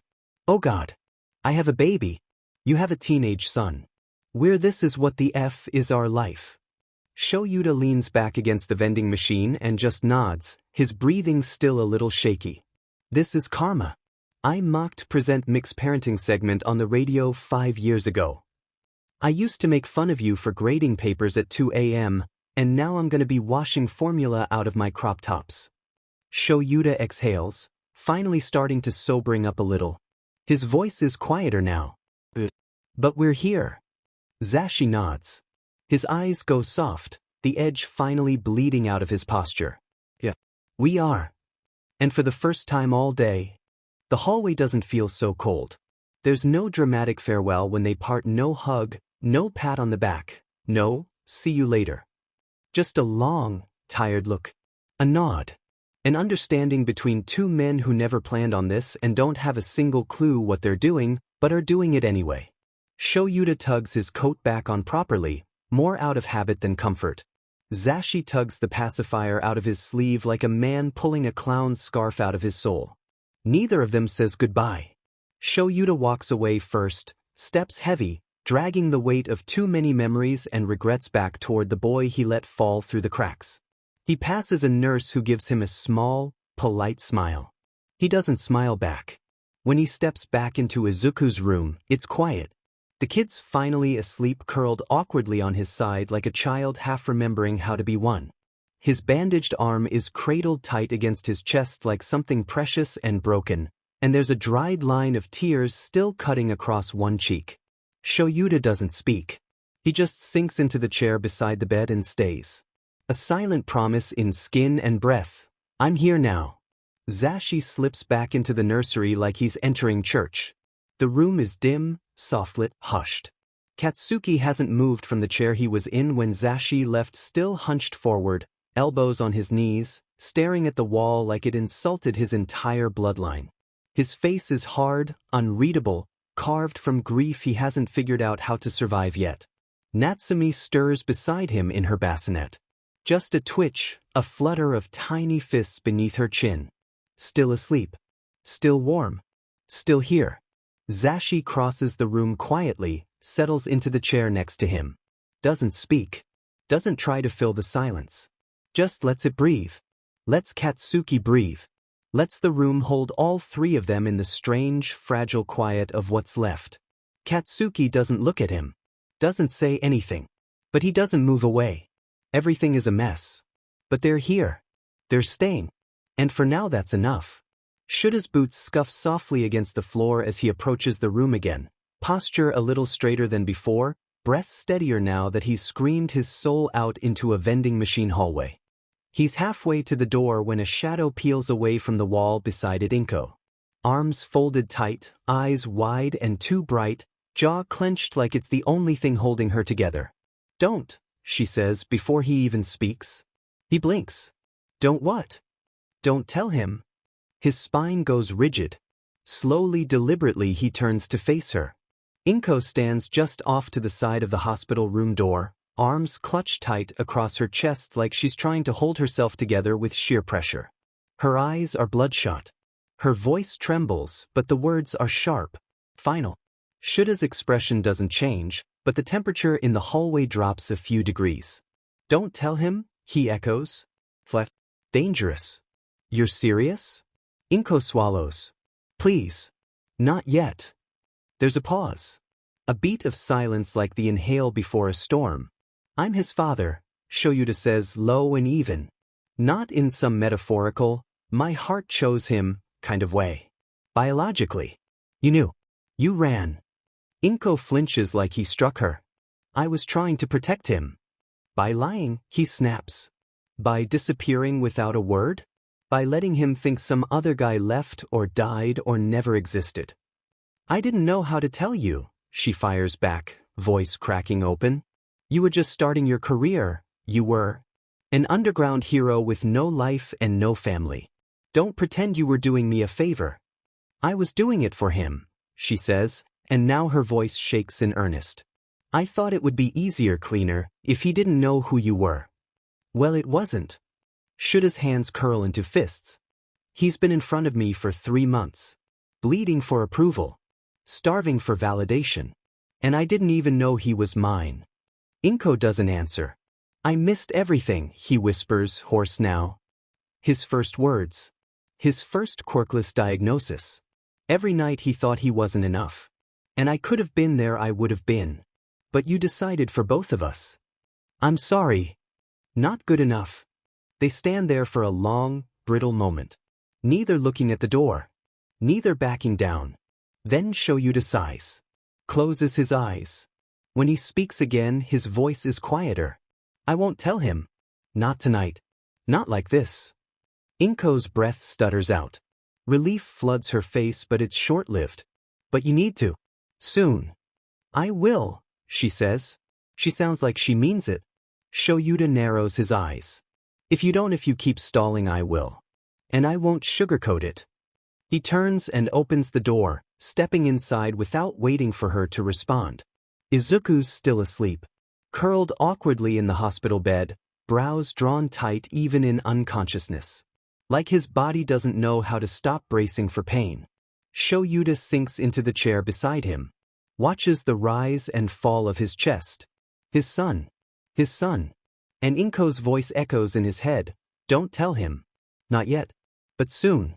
The door clicks shut behind him with a soft snick, and Shoyuta lets out a breath he didn't know he'd been holding. The hospital room is dim, washed in the cold blue of the overhead light and the gentle beep of monitors. For a moment, everything's still. Sensei. Izuku's voice, high and unguarded with pure, drag slurred joy, cuts through the silence like sunlight cracking open a cave. He turns his head slowly on the pillow, pupils dilated, face lighting up like a star-going supernova. You came back. I thought maybe, he hiccups. You weren't gonna. I dunno why. But you did. And it wrecks Shoyuta. That simple, stupid, earnest joy. Like it never even occurred to Izuku that he shouldn't be this happy to see a teacher. Like he doesn't realize this man sitting beside him is his father. That he's been orbiting this truth for weeks and only just now landed. Shoyuta pulls the chair closer to the bed and lowers himself down slowly, keeping his eyes on Izuku, who's grinning like an idiot with gauze on his arm and dried blood still in the corner of his mouth. Yeah, kid, Shoyuta says, voice low. Rough. Unsteady. Of course I came back. Izuku blinks owlishly. You didn't have to. Yes, I did, he murmurs, swallowing hard. You're coming back to the dorms. I'm your ride, idiot. The word lands so soft it barely counts as an insult. Shoyuta tries to smirk, but his face won't hold it. His voice cracks on the last syllable, just a little. He covers it with a cough. Izuku doesn't notice.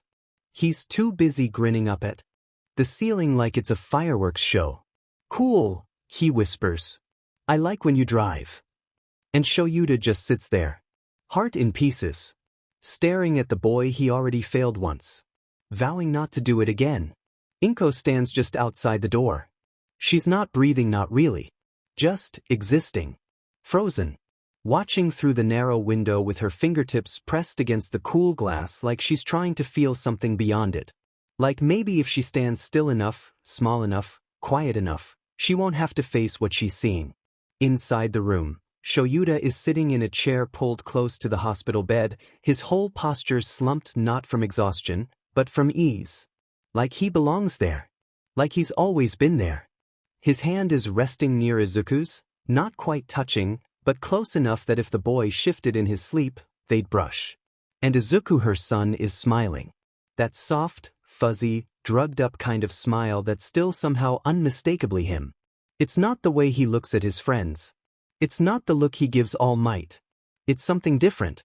Something she hasn't seen on his face in a long, long time. It guts her. She bit back all the what-ifs for 15 years. Swallowed every argument, every late-night panic spiral, every tiny voice that whispered maybe he would have been safer, happier, less lonely if she just trusted him. If she just told Shoyuta the truth.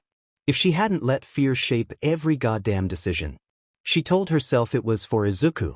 That keeping his father out of the picture would spare him confusion, abandonment, rejection. That a clean break was better than an uncertain one. But now, watching this man sit at their son's bedside like it's the most natural thing in the world. Watching Izuku glow with the joy of being chosen, being wanted, without even knowing the whole truth. It makes her feel like she's made of lead. Her knees go weak. Her stomach turns. And that old guilt, that low, gnawing, sour thing that she's been smothering for years spikes so high and sharp it nearly takes her down right there in the hallway. She did this. She robbed them both of this. And watching it unfold anyway, watching it happen despite everything, feels less like relief and more like punishment. She wipes her eyes. Forces herself to stay upright. Forces herself to keep watching. Because this is what love looks like. And she doesn't deserve to look away. Izuku's talking a mile a minute, his words slurred just enough to make it obvious the pain meds are still in full effect, but the enthusiasm is unmistakable. His fingers twitch as he gestures, trying to explain how, technically, his last move should have worked if his pivot angle had been tighter, maybe if he'd launched from a lower stance, or if he'd adjusted his arm trajectory by a few degrees. He's halfway into planning his own hypothetical rematch with charts he hasn't made yet when he blurts, I put it in my notes app. I even made a sketch. Not a good one, I mean, the proportions are off, but you can still see the concept. It's right. Wait, where's my phone? Hey, Shoyuta interrupts, soft but firm. Hey. Izuku pauses mid-ramble, blinking owlishly at him like a puppy who just realized it's raining. What? Did I mess up again? His voice dips, uncertain. Was I being too loud? Sorry, I didn't mean to. No, Shoyuta says quickly, leaning forward. You're fine. You're okay. I need you to listen for a second. Izuku nods, dazed but serious. Outside the room, Inko shifts. She's come back in quiet as a whisper, standing by the door. Her posture is tense, her hands twisted together. She knows that tone in Shuta's voice. Something's wrong. Shoyuta clears his throat. Yamada's here. With Bakugo. That makes Izuku's eyes light up bright and hopeful. Kaken? Wait, he's okay? Is he mad? Is he super mad? I did get hurt again, but there was an accident. Shoyuta cuts in, voice going low. His parents. Mitsuki and Masaru. The words land like stones. Izuku freezes. Inko inhales sharply, hand flying to her mouth. Neither of them speaks for a beat. Are they? Izuku tries, but the words won't come. Are they okay? Is the baby? Shoyuta shakes his head. It's the smallest movement. They didn't make it. Izuku goes pale. Shoyuta keeps going, slow and careful. But the baby, she survived. Barely. Katsuki's with her now. He's the only one she's got. Inko sits down hard, like her legs just gave out beneath her. Izuku's breathing goes shallow. He doesn't ask for more details. Doesn't try to pretend he didn't hear it. His voice is barely above a whisper when he says, I want to see him. Kaken. Can I see him? And for the first time since Shoyuta walked in the room, Izuku isn't smiling. The room is too quiet when the nurses return soft-voiced, respectful, saying things like, just a quick checkup, and we'll bring her right back, like they're asking to borrow a cloud or a prayer. Katsuki's arms tighten instinctively, but he lets go. Natsumi doesn't even stir as she's lifted from the bassinet. Just one tiny sigh, one sleepy wiggle, and she's gone down the hallway with them. And then it's just the two of them again. The silence presses in like wet concrete. All right, Zashi says, clapping his hands too gently to really qualify as a clap. Come on, kid. You're getting coffee and something that has at least 2 calories. Katsuki doesn't argue. Doesn't speak. Just stands up like his bones remember how to do that without him. He follows Zashi out of the nursery like a ghost on autopilot, one hand curled in the sleeve of his hoodie where Natsumi's warmth used to be. The cafeteria smells like bleach and bad toast. Zashi grabs a pair of coffees and a pre-wrapped ham sandwich that looks like it lost a fight with a vending machine.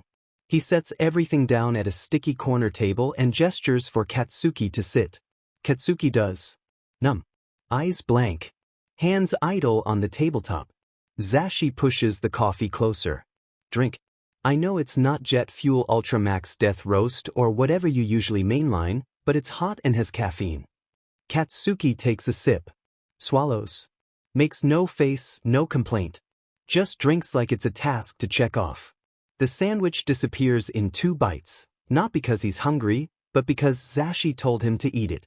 His mind is somewhere else. Everywhere else. Still in the nursery. Still on that road. Still watching Izuku fall. Zashi's phone buzzes, and he checks it with one eye half shut. It's Shoyuta, he mutters. Answers. Yo. Katsuki hears his teacher's name and flinches. Just a little. Yeah. No, she's with. The nurses, we're grabbing a break, Zashi says. What's up? There's a pause. Then Zashi glances across the table. Hey, Bakugo. Problem child's asking if he can see you. Katsuki doesn't move at first. Just stares at the table. His mouth twitches, tightens. He bites down on the inside of his cheek so hard he tastes blood. And then finally he nods. Just once. Zashi studies him. You sure? Another nod. A little sharper this time. He doesn't trust his voice. Because of course he wants to see Izuku. The nerd. The rival. The idiot who threw himself at danger like he thought it was a goddamn love language. Because Izuku was the only person who could keep up with him. Challenge him. Matter. And now, he's all that's left. His whole past is gone. Flattened on a highway. Except for that stupid, reckless, infuriating nerd in a hospital bed. Katsuki closes his eyes. Yeah, he mutters hoarsely. Yeah. Let's go see him. The door swings open with a soft click. Katsuki steps in like someone crossing into a dream he's not ready for. The room is too bright. Too full. Inko is already halfway to him before he even registers her movement. "Oh, Katsuki," she breathes, arms starting to lift like she might hug him, but she stops short. Because she sees his face. And she knows. "I'm so sorry." Shuta's there too, hovering near the wall like a shadow, voice low and wrecked. "Bakugo." "I'm sorry, kid." And then there's Izuku. Pale, bandaged, half upright in bed with that 4 still taped to his arm, but his face lights up the second he sees him. "Kaken," he says, breathless, like it's the only word that's mattered all day. "You're here, thank God. Are you okay?" Katsuki doesn't answer. Doesn't speak. He just walks over. His knees hit the edge of the hospital bed, and he sits like the floor dropped out from under him. Sinks down, curled in on himself. His shoulders shake. His breath stutters. Then he breaks. He cries. Not the quiet, angry tears he's always hated. Not the kind you bite back until they dry. These are loud, gasping, soul-shaking sobs, ripped right from the center of his chest like they've been waiting his whole life to be let out. His hands go to his face, then his hair, then back to his lap, like he doesn't know what to do with them. His voice is just a series of choking sounds. He doesn't care that they're watching. Doesn't care who hears. Izuku reaches out with his good hand, fumbling past the hospital blanket until he finds Katsuki's fingers and squeezes. "I've got you," he whispers, hoarse but steady. "I've got you, Kaken." Katsuki sobs harder. And no one tells him to stop. The sky was wrong for this. No rain. No thunder. No shroud of respectful gloom. Just a dull, colorless smear of cloud across the horizon, as if the atmosphere itself had the decency to turn away from the proceedings. It didn't feel reverent. It felt indifferent. Cold without bite. Still without peace. The cemetery stretched flat and barren around the gathered crowd, a ripple of gravel and overcut grass beneath rows of pro-heroes dressed in black. They came in silence, in clusters, some too polished and some too broken, lined up like gravestones themselves, uniforms starched, shoulders squared. A few kept their masks on. Some bore visible scars. But all of them wore the same expressionless mask of formality. None of them knew what to say to Katsuki Bakugo. He stood at the head of the casket like a statue, unmoved and immovable. Not still, exactly more like suspended. Held in place by something stronger than nerves, heavier than grief. Like gravity itself had reached up from the soil and fastened itself to his bones, daring anyone to try and pull him away. The boy didn't speak. Didn't cry. Didn't look around. His fingers twitched, barely perceptible. As if his body kept trying to remember what to do with his hands now that there was no one left to scold him for shoving them in his pockets.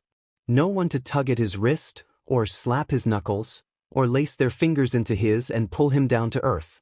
The casket in front of him was too small for the grief around it. It didn't matter how expensive it looked, how polished, how formal. It was still a box.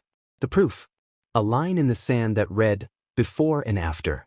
Just behind him, Zashi rocked slightly on his heels, baby Natsumi curled against his chest in a soft navy sling. She breathed in warm puffs against his shirt, mouth open, cheek damp with drool and sleep. One of her fingers gripped the edge of the fabric like it mattered, like it tethered her to this place. When she made a soft little grunt of discomfort, Zashi's hand came up without thinking, thumb brushing over the fuzz of her scalp. It was automatic now. Muscle memory. He didn't even look down. Katsuki didn't look at them. Not yet. Just the casket. Just the box. Shoyuta Aizawa stood a few rows back, far enough to be overlooked, near enough to feel everything. He hadn't planned to hang back. Hadn't planned anything, really. But when he'd arrived and seen Katsuki already standing there like a boy carved out of sorrow and scorched resolve, he hadn't been able to move closer. It felt too personal. Too sacred. And the empty chair at the front. That did him in.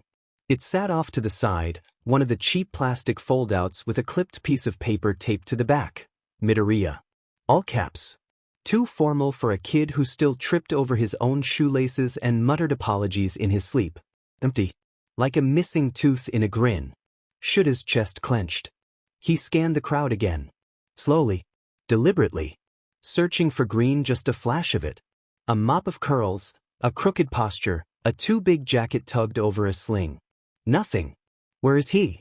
He imagined Izuku alone in his apartment, trying to button a shirt one-handed, tying his shoes with his teeth, wincing every time he shifted wrong and pulled at the healing bones in his arm, refusing help, refusing to admit how much it hurt. Shoyuta exhaled through his nose. The air smelled like trimmed grass and cold metal. He adjusted his coat, more out of nerves than temperature. He hadn't seen Izuku since the hospital. Since that moment in the ER when time froze and a doctor said a name that tasted like his in the wrong mouth. Since he looked down at a trembling boy on a gurney, wide-eyed and drugged in his, and realized the weight of every year he'd never lived with him. He hadn't spoken to him since. He didn't know what he'd say, what he could say. But he wanted to. God, he wanted to. So badly it made his ribs ache. At the front of the gathering, a hero stepped up to the podium. Respected. Forgettable. He opened a folder. Shoyuta didn't hear a word. The eulogy began. Something about service. About bravery. Mitsuki's innovation. Masaru's unshakable optimism. Sacrifice. Legacy. It was static in his ears. Because the only thing he could hear, the only thing he could feel was that goddamn empty chair. His hand clenched in his coat pocket. Paper crinkled faintly. The sticky note. Inko's number. Folded. Useless. Shoyuta stared straight ahead. Past the heroes. Past the casket. Past the sky. If Izuku didn't come? If he missed this too? If that chair stayed empty, if Shoyuta had to watch the day end without him there? He thought he might break in half. Please, he thought, reckless and fragile and furious. Just show up. Please just let me see you. Let me be near. He didn't even realize he'd stopped breathing. Not until the wind shifted. And a hush fell across the field. The words coming from the podium were made of cardboard. They flapped dully in the cold, colorless air, light enough to drift, heavy enough to bruise. They were examples of strength, said the man standing there, one hand gripping the edge of the wood like he thought grief came with bullet points. Of perseverance. Of heroism. He was someone important. Someone with a name that earned headlines. He wore medals across his chest like punctuation and spoke with the cadence of a practiced press conference. His suit was tailored. His hair didn't move. Katsuki didn't blink. Didn't shift. Didn't breathe. His jaw flexed once, twice. A rhythmic clamp, like it was the only thing keeping his mouth from opening and his rage from spilling out across the whole Diamond cemetery. He stared at the casket without seeing it, eyes glossy but dry. Not defiant. Not calm. Dangerously still. The speaker kept going, unfazed. We remember Mitsuki Bakugo not just as an accomplished costume designer, but as a mother who... Katsuki flinched. It was tiny, but sharp. Like someone struck a nerve with a needle. Zashi, standing beside him, tensed instinctively.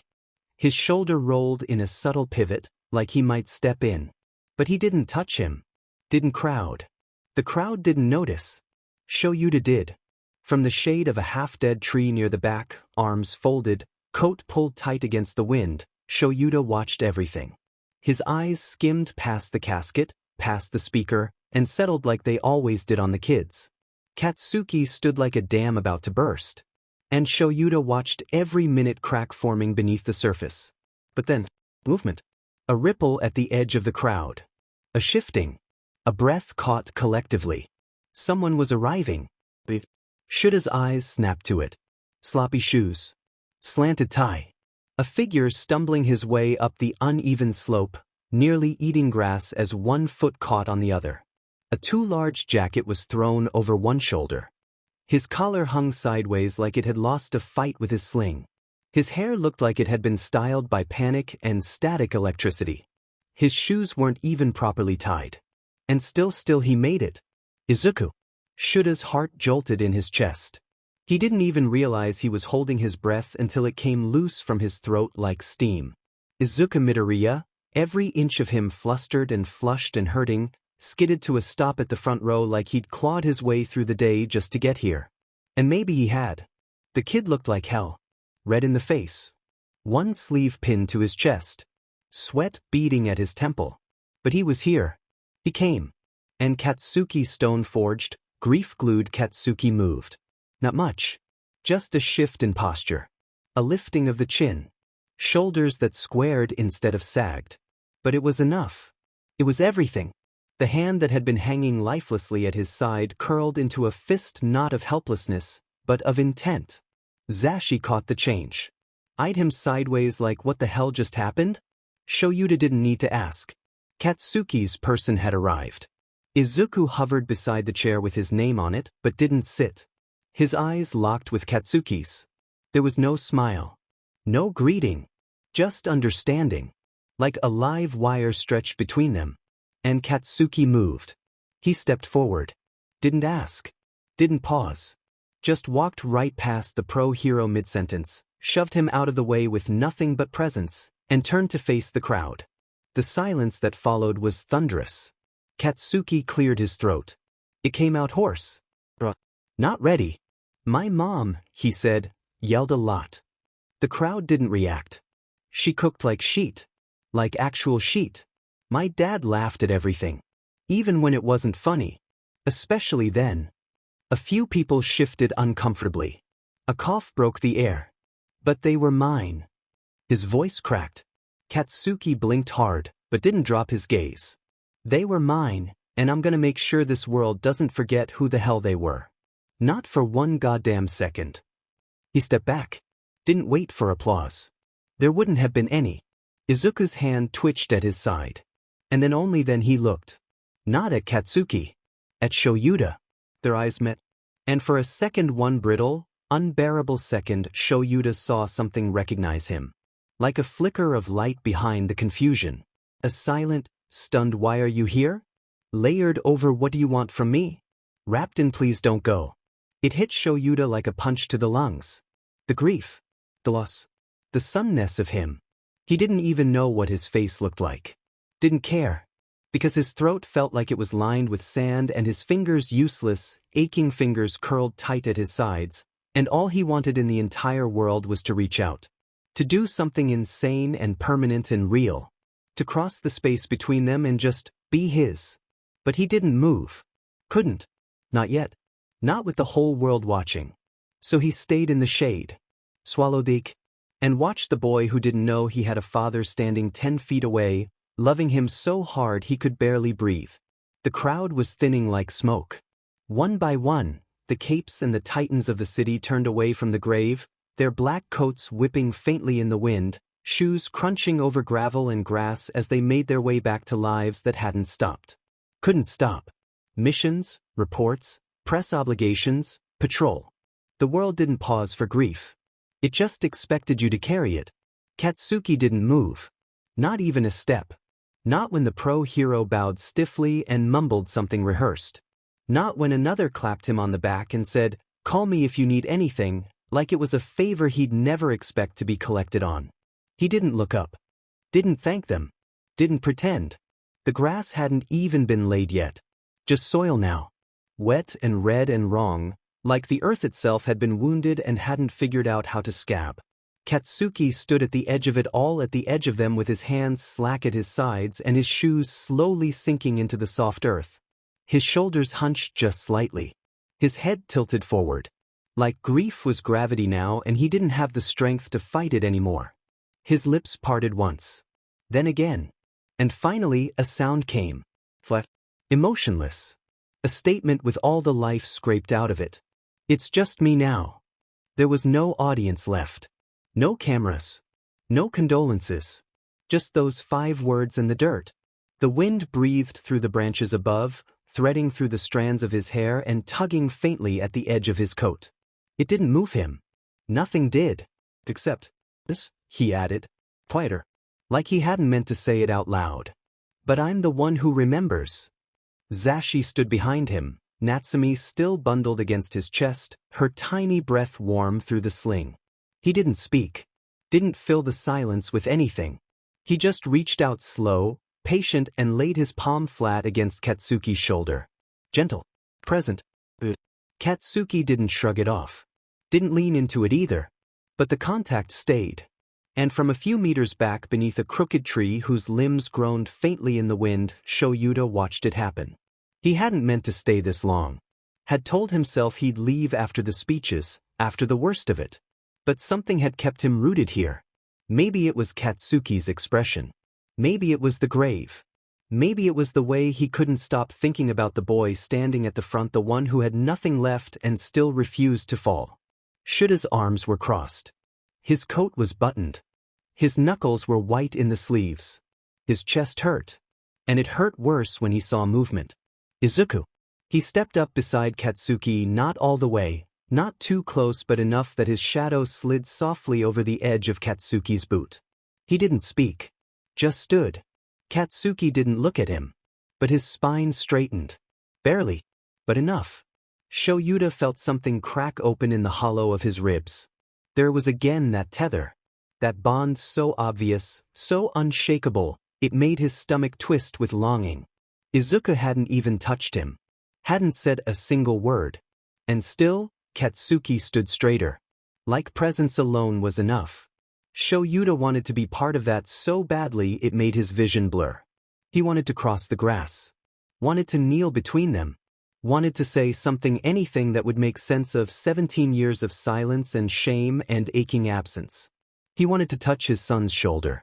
He wanted to remember with them. But he didn't move. His boots stayed rooted. His throat stayed closed.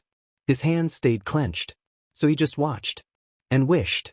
And wondered quietly, painfully, if he'd already waited too long to earn the right to be here. To be part of this grief. To be part of them. The funeral ends in fragments. No one says it's over, but everyone feels it. The air shifts. The chairs start folding. The uniforms disperse. Conversation returns like fog after a storm, soft, directionless, unnecessary. Someone talks about the weather. Someone else talks about traffic. Someone offers Zashi a bottle of water and doesn't meet his eyes. People nod, pat, mumble. It's all ritual now, tired and fragile and shallow enough to shatter if someone breathes too hard. Katsuki doesn't engage. He stands off to the side, arms locked over his chest, jaw twitching whenever someone gets too close. He's not looking at anyone. Not talking. Not moving. He hasn't blinked since the grave. Izuku stays near. A step behind him, maybe two. His good hand is stuffed into the pocket of a borrowed jacket 2 sizes too big, and his sling is riding up awkwardly, digging into his neck. His curls are still messy, wind-tugged and sleep-damp. His expression shifts every few seconds, like he's trying to decide what kind of face you're supposed to wear when you don't know how to be a person anymore. But he's beside Katsuki. That's the only thing that seems to matter right now. A cluster of onlookers, civilians, low-tier heroes, people with press badges half hidden under their coats hover nearby. Waiting. Watching. One of them steps forward. She's small. Polite-looking. A little nervous. A reporter. Zashi clocks her instantly, eyes narrowing. She probably thinks she's being respectful. Probably thinks it'll be quick. A human moment for the headlines. Something raw they can package for the morning feed. She lifts her mic, adjusts her stance, and says, gently, "Deku, do you have any comment?" The world breaks in half. Katsuki moves so fast it looks like a glitch in the air. His whole body spins toward her with violent precision, like he's been waiting for someone to say that name. His voice detonates. Don't call him that. It's not just loud, it's shattering. It cracks across the field like a thunderclap, like gunfire. Every head turns. Natsumi jerks awake with a start, her tiny hands flailing before Zashi presses her tight to his chest, shushing her. The reporter reels back a step, face pale. "I am sorry." But Katsuki doesn't stop. He takes a step forward. Then another. Not aggressive, just uncontainable. His face is a mess of salt and fury. His breath comes in gulps. Deku's dead. The silence that follows is instant and absolute. Even the wind dies. Shoyuta doesn't breathe. Katsuki's hands are clenched so tight his nails cut skin. His face is wet and blotched with the kind of grief that strips dignity away one layer at a time. And then, his name is Zuku. It comes quieter. Hoarse. Like it burned on the way up. Like it's the only word left that still means something. Izuku freezes. His mouth opens but no sound comes out. His eyes are wide, flicking between the reporter and Katsuki and nothing, like he can't find any solid ground. Like that name hit somewhere he didn't know existed. Zashi's hand comes up again, slow and steady, resting over Katsuki's sternum like a reminder that breathing still exists. "Hey," he says, calm and solid. "It's okay. You're okay. He's right here." Katsuki shakes just once like an aftershock but doesn't speak again. Just nods.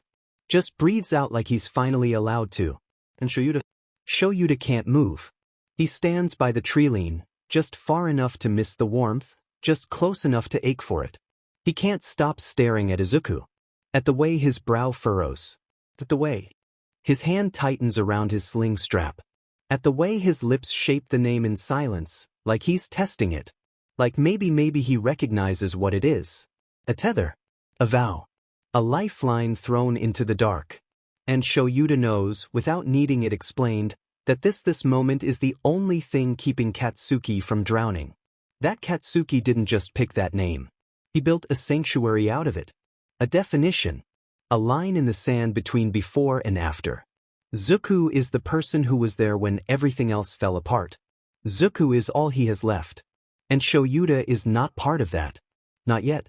He's not the person Katsuki trusts. He's not the name Izuku answers to. He's not family, not in the way that word seems to matter now, not to them. But from where he stands, watching the two of them cling to each other in all the ways no one else can see. He understands. And it hurts. Because Zuku is still here. And for Katsuki Bakugo, that's the only thing left that means survival. The silence in the car isn't empty. It breathes. Not in gasps or huffs, not in the ugly way silence sometimes does when people are pretending not to cry but soft. Pressurized. Tense, but not tense like it's about to break.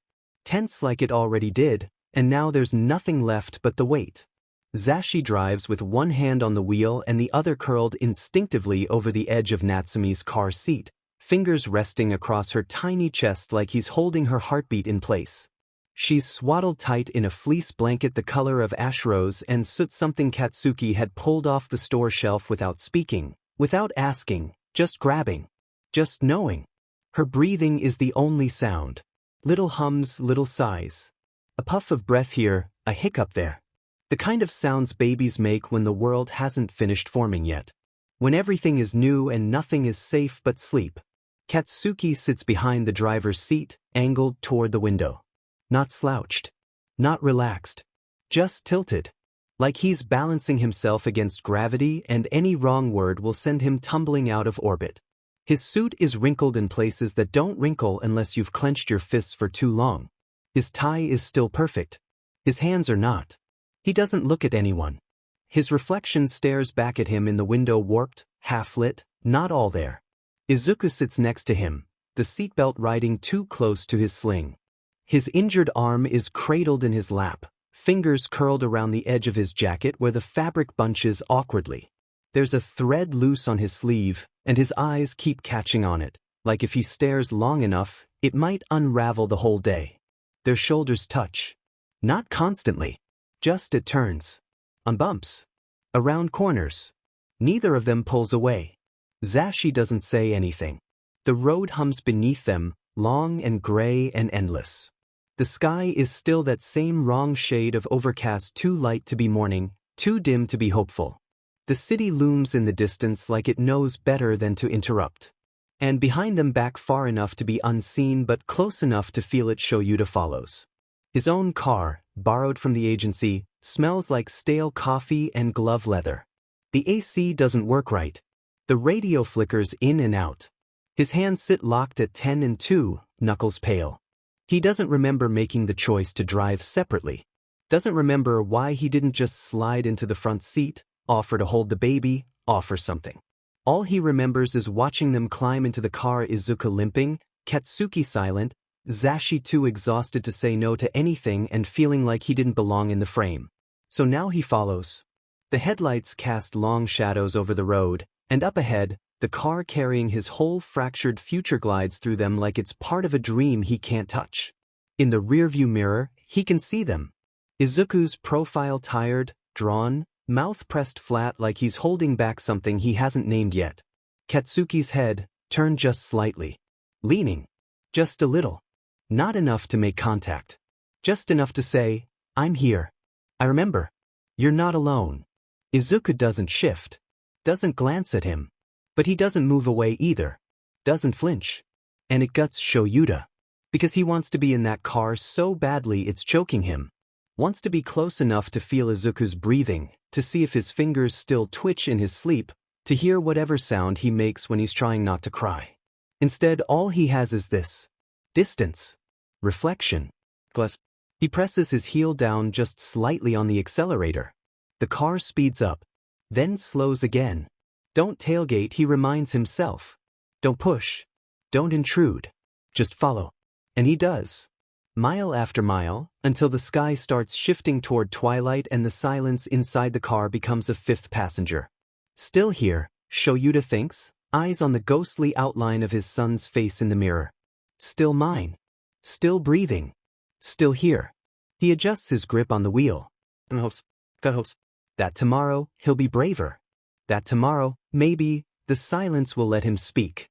That tomorrow, maybe, he'll get to belong. It's 2 nights ago. The hallway reeks of bleach and burnout. The hospital doesn't sleep. Not really. It just flickers between stages of quiet desperation, soft crying behind curtain dividers, the low wheeze of ancient vents, the ever-present threat of something urgent just 1 page away. The fluorescent lights overhead buzz like dying hornets, too white and far too loud. Shoyuta stands in front of the vending machine like it's personally offended him. He hasn't moved in 2 minutes. His arms hang loose at his sides, fingers still blood-stained in the creases. Not fresh. Not his. But it hasn't washed out yet, and he hasn't really tried. The machine is half empty. A row of crackers. An off-brand granola bar that looks like it predates the cork era. Everything behind the glass is stale, overpriced, and utterly irrelevant. And yet he can't look away. He's so damn tired. Not in the eyes or the spine or even the knees, deeper than that.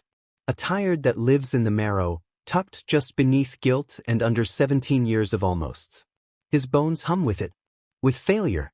With missed years and missed birthdays and the sound of Izuku screaming in the air with no parent in the room. He hears the footsteps before he registers them. Or maybe he doesn't. But the voice cuts through like an old mixtape playing on the wrong side of a memory. They restock the shitty juice after midnight. Shoyuta blinks and turns. Zashi's there. Hoodie lopsided. Hair catastrophic. T-shirt faded from a show they were supposed to go to together last spring. He smells like baby wipes and panic.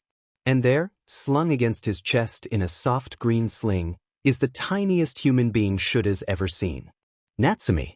She's barely bigger than a melon. Wrapped in a pastel blanket with little frogs on it, Mitsuki's, maybe.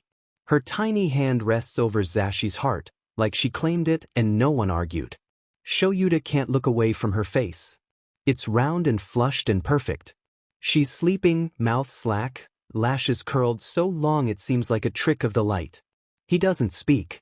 Neither does Zashi. For a while, there's just the buzzing. And the vending machine. And the quiet, impossible weight of it all. Then Zashi sighs and leans against the machine beside him. We're dads now, he says softly. Not triumphant. Not joking. Just defeated. Honest. Shoyuta doesn't look at him. He doesn't even blink. Dash, he says. It comes out too raw to be casual. Too low to be a joke.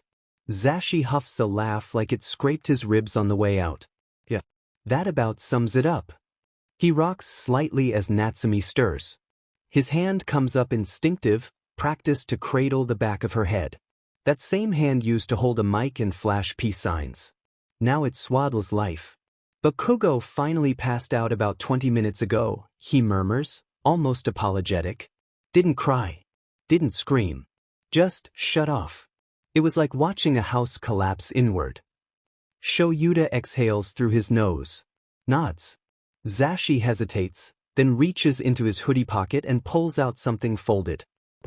Soft at the edges from thumb creases. Mitsuki's address book. The battered little green notebook looks ancient, sun-bleached along one edge, stickers peeling from the front. Zashi flips it open without ceremony and pulls out a torn scrap of paper tucked in the back flap. She kept this, he says, handing it over. Shoyuta takes it with slow fingers. Recognizes the handwriting instantly. Inko Midoriya. And a phone number. Landline, prov. It feels like a time capsule detonating in his chest. He stares at it. You gonna call her? Zashi asks. I don't know. That's still an answer. They lapse into silence again. The hum of the machine grows louder, more obnoxious. Then quieter, barely audible. I don't know how to be this, Shoyuta says. His voice is hoarse, scraped thin with something too old to name. I don't know how to show up now and not ruin everything. Zashi glances at him. No sarcasm this time. Just soft edges and tired eyes. Me neither. But you're doing it anyway. I didn't get a choice, Zashi says, eyes flicking to the baby on his chest. Not after that call. Not after the crash. Shoyuta turns his gaze downward again. At her tiny mouth and her folded hands and her soft, rhythmic breathing like she's still dreaming in MNTC memory. And then, without even meaning to, he whispers. Maybe I didn't either. Zashi leans his head back against the machine and closes his eyes. Guess that makes two of us. They stand like that for a long time. Two men in a hallway full of grief and vending machine hum, holding the future like it's something fragile and holy and entirely undeserved. The apartment is mostly dark now. The kind of dark that only settles after grief has drained every room quiet, padded, bone deep. It wraps the living space in a hush, like even the walls are tired of echoing pain. A muted TV screen glows blue in the corner. Someone left it on with the sound off. Probably Katsuki. Zashi's asleep on the couch, sprawled sideways like a crash-landed plane. His hoodie's rucked up, one sock is inside out, and his mouth is slightly open. Curled into the crook of his arm is Natsumi, safe in her cocoon of blankets, breathing in slow, snuffly bursts. Every time she exhales, a little sigh escapes her nose, like she's dreaming about something too small for words. Katsuki is passed out in the nearby armchair, still in yesterday's clothes. One foot bare, the other wearing a sock that slipped halfway down his heel. His fists are balled even in sleep, jaw set like he's bracing for impact. He hasn't stirred since he slumped into the seat hours ago. Izuku's bedroom door is closed. The light underneath it is still on. And outside, on the balcony that barely fits a chair and a potted plant that's been dead since spring, Shoyuta sits with his knees drawn up and his hoodie strings tangled in his fingers. It's cold, but not enough to bite. Just enough to remind him he's alive. The city glows around him, neon and street lamp gold, leaking light through the railing and painting his tired eyes in static. Cars pass like ghosts below. A dog barks. A siren murmurs somewhere east. On his thigh, his phone glows faintly. The sticky note is beside it, still folded at the corner from where he kept thumbing it in his coat pocket all day. Inko Midoriya, cell scrawled in someone else's handwriting. A little heart drawn in the corner. Probably Mitsuki's. Shuta's thumb hovers. His heartbeat isn't fast, it's just deliberate. Like every pulse is weighing a decision. Then he types. Shuta. This is Aizawa. Zashi gave me your number. I'm sorry about Mitsuki and Masaru. I know they matter to you. He hits send before he can regret it. The cursor flickers. Nothing. He doesn't expect a reply. Not immediately. Maybe not ever. But then, they were my best friends. It hits harder than he thought it would. Shoyuta exhales. Slow. Controlled. Not sharp enough to be a gasp. Not soft enough to be a sigh. He types again, thumbs moving with care. Shoulda. They were a lot. In the best way. There's a pause. She gave me hell about the green walls in the kitchen. Said they looked like a moldy shoebox. He fixed my garbage disposal every year and never accepted a thank you. Shoyuta smiles. Barely. It tugs at the corner of his mouth, but not his eyes. Shoulda. He taught Izuku how to braid when he was 5, didn't he? Izuku still does that twist-in thing at the end. Looks like a signature. Long pause. A full minute. He always said Zuku would make a great dad. Shoyuta stares at the name. The same name Katsuki screamed across a grave like a lifeline. He presses his fingers to his lips for a second. Not quite biting them. Just grounding. Then he types. Shoulda. I think he will. Another breath. Another message. Shoulda. I meant to ask what was he like? When he was little. He's not sure she'll answer. But after a moment. Curious. Brave. Too gentle for this world. He used to cry when other kids got hurt.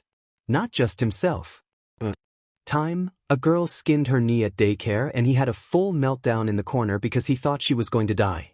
Shoyuta closes his eyes. He can see it. Plain as day.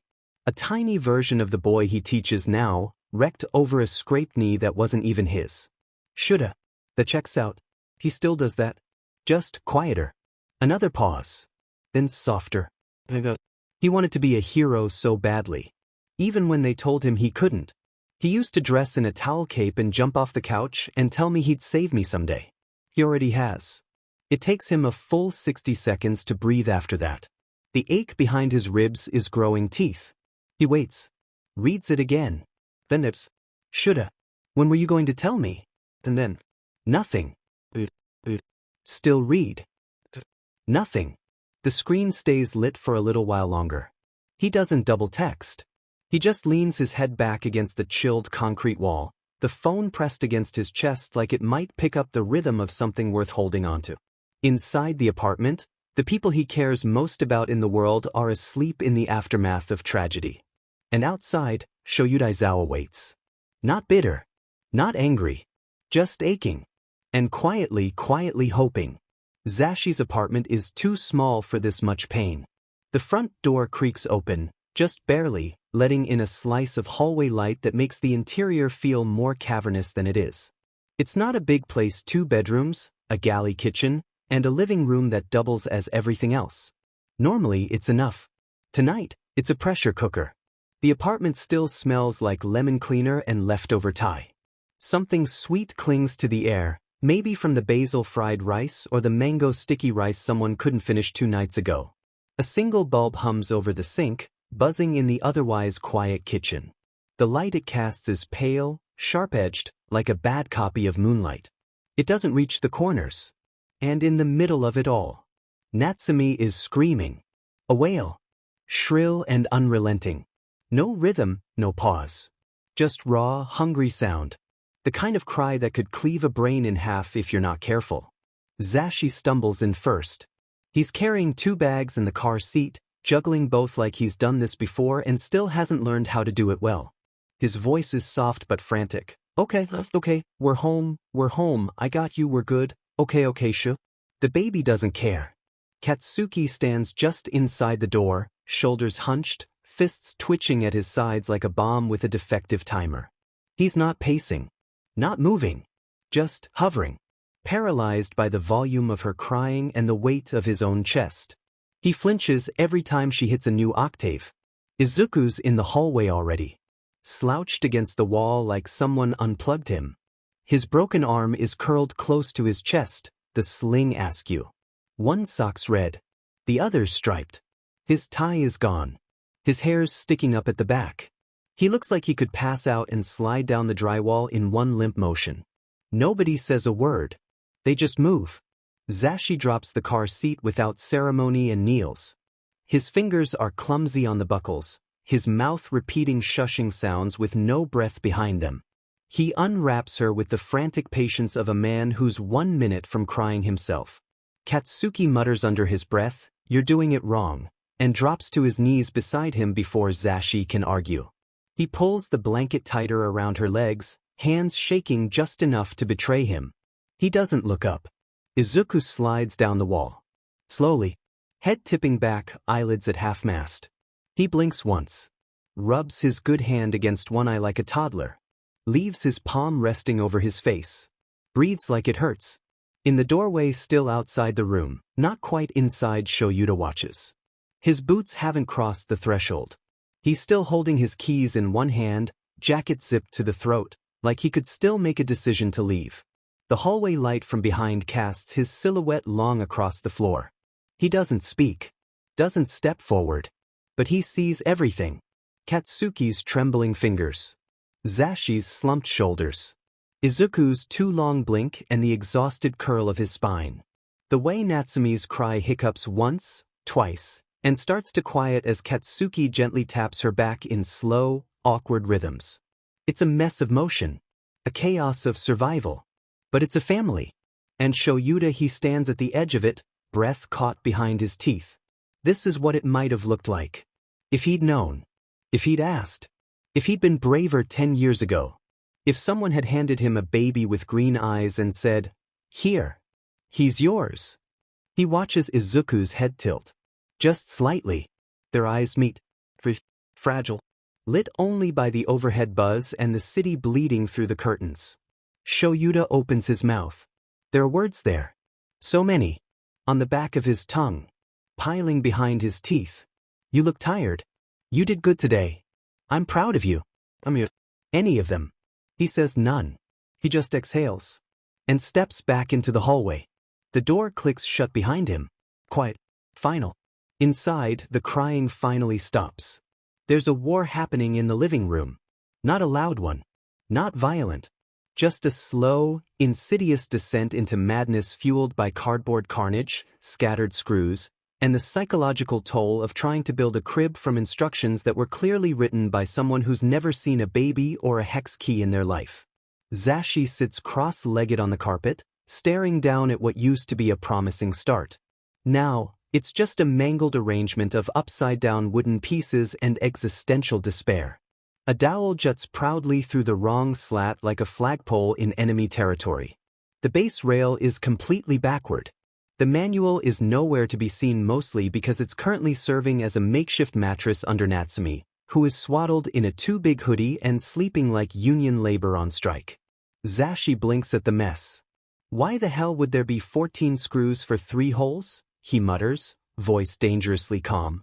You were supposed to sort them by size. Katsuki snaps from the other side of the room. He's hunched over a wooden sideboard, one sleeve shoved up to the elbow, the other stuck halfway down like he gave up. His hair looks like it lost its own war. You just dumped the whole bag out like goddamn trail mix? It's all trail mix if you believe in yourself. You're gonna be trail mix if you breathe on me again. Katsuki lunges toward another piece with a snarl, wrench in hand like it personally offended him. On the couch, Izuku is curled protectively around a box of diapers, one arm still strapped into a sling, the other holding up the box like a riot shield. Guys? This one says, size 2, but Natsume's still, like, tiny. So, do babies shrink into these, or? Katsuki's head whips around like a velociraptor sensing prey. What the hell does that mean? I don't know. Izuku yelps, visibly sweating. I don't even know what the sizes mean. They mean size. As in numbers, nerd. Izuku screeches and tosses the box at him. It bounces harmlessly off Katsuki's shoulder and flops to the floor. Zashi lets out a bark of laughter, leans too far sideways, and the crib in progress tips over with a wooden thunk. That's the exact moment Shoyuta opens the front door. He stands frozen in the entryway, balancing a bag of groceries in one arm and a 12-pack of bottled water in the other. He takes one long look around at the battlefield, the chaos, the absurdity, and instinctively slips into triage mode like he's walked into a hostage situation. Katsuki is halfway under the coffee table, muttering death threats at an Allen wrench. Izuku is half buried in packaging foam, flushed red with embarrassment and still clutching a packet of baby wipes like it might shield him from judgment. Zashi is chewing on a pencil and attempting to drive a screw into plywood using a metal spoon. The baby is asleep. Peaceful. Untouchable. The only one who has accepted her fate. Shoyuta doesn't say anything at first. Just watches. And in that breathless moment before they notice him, something in his chest twists. Like he's looking through a pane of glass at a life he might have had. A version of reality where he belonged here. Where he'd known from the start what he was missing. He sees it so clearly it hurts. Izuku's laugh when Zashi mutters, "We're gonna raise the most feral little genius, huh?"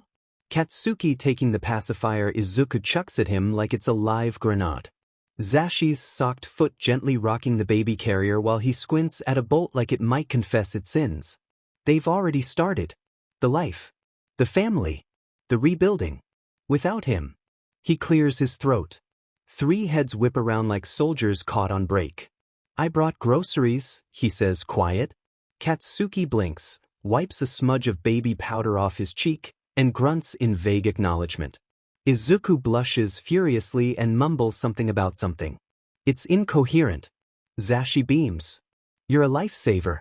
I was about to eat this Allen wrench. Shoyuta sets the bags on the counter.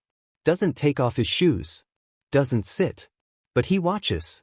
Watches Izuku poke through the groceries like he's trying to distract himself from feeling like a guest in his own grief. Watches Katsuki mutter a steady stream of obscenities as he force snaps 2 crib pieces together with barely restrained force. Watches Zashi hum off key while balancing Natsumi on one knee and the screwdriver between his teeth. And he thinks, they look like they've been doing this forever. Like they already know how to fold grief into routine. Like they've figured out how to argue and assemble and survive all in the same breath. And me? Shoyuta exhales softly. I'm not even in the picture yet. It starts with a thud, a splash, and Izuku yelling. Is this water too hot or is that just me? The bathroom erupts like a battleground. Tile echoes. Slippery shrieks. The distinct sound of a rubber duck being flung across ceramic like a rubbery missile.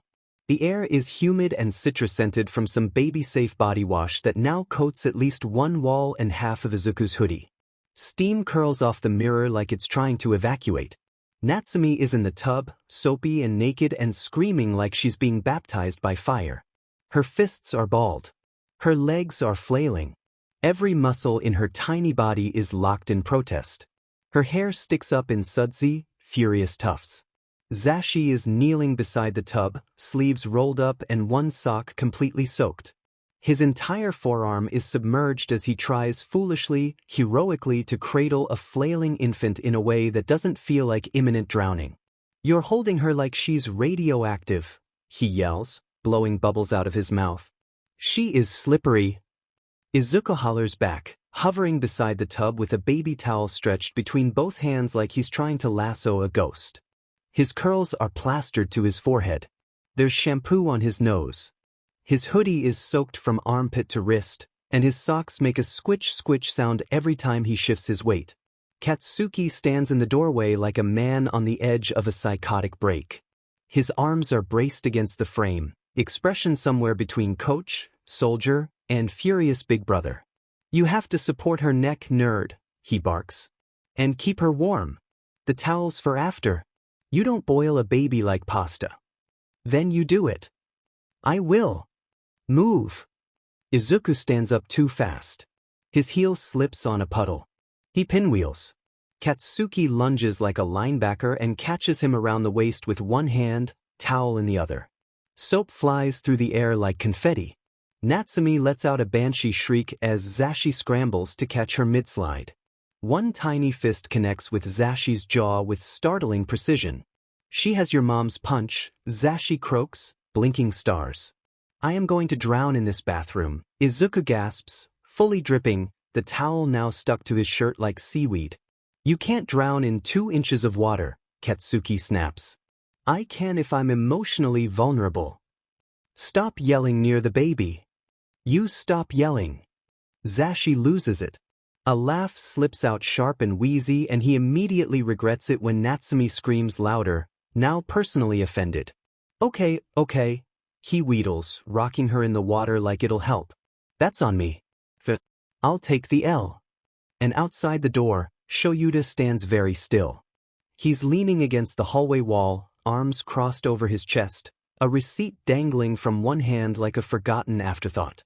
His hair is half down, half up, tucked behind one ear and falling loose over his shoulder. His face is expressionless, but his eyes are closed. He doesn't go in. He doesn't speak. He just listens. To the splash of water and the rise of steam. To Katsuki's unhinged rants and Izuku's high-pitched squawks. To the rubber duck smacking the floor again. To Zashi's muttered, "We are not qualified for this," under his breath. He listens like it's a language he used to speak fluently. Like he's trying to remember the shape of it. And then, the baby laughs. Not a full one. Not loud. Just a hiccup of sound. A startled gurgle. Like she's realizing the chaos is for her benefit and she's choosing joy in spite of it. Everything stops. Just for a second. Inside, Zashi's voice drops, soft and reverent. You hear that? She thinks we're hilarious. Good, Katsuki grunts. She's the only one. Izuku groans. There's a splash. Someone slips again. Zashi says, "Oh no." Katsuki shouts, "Not again." A towel hits the wall with a wet splat. And Shoyuta. He smiles. Barely. Just the faintest tilt at the corner of his mouth. The smallest upward curve. But it's real. He rests the back of his head against the wall. Lets the sound wash over him. And for one stupid, quiet, stolen minute he lets himself believe. Maybe I could be part of this someday. Maybe there's still time to be let in. The lights are off, but the television still hums its glow, casting a gentle, oceanic blue over the far wall. The volume is barely audible, just enough to tint the silence with the whisper of narration. A mother fox will often pretend to be injured to draw predators away from her kits. The camera, on screen, drifts past snow-covered brush. The camera in real life would pan slowly to an empty couch. And then to the floor. Katsuki is collapsed on his side like he dropped there mid-battle.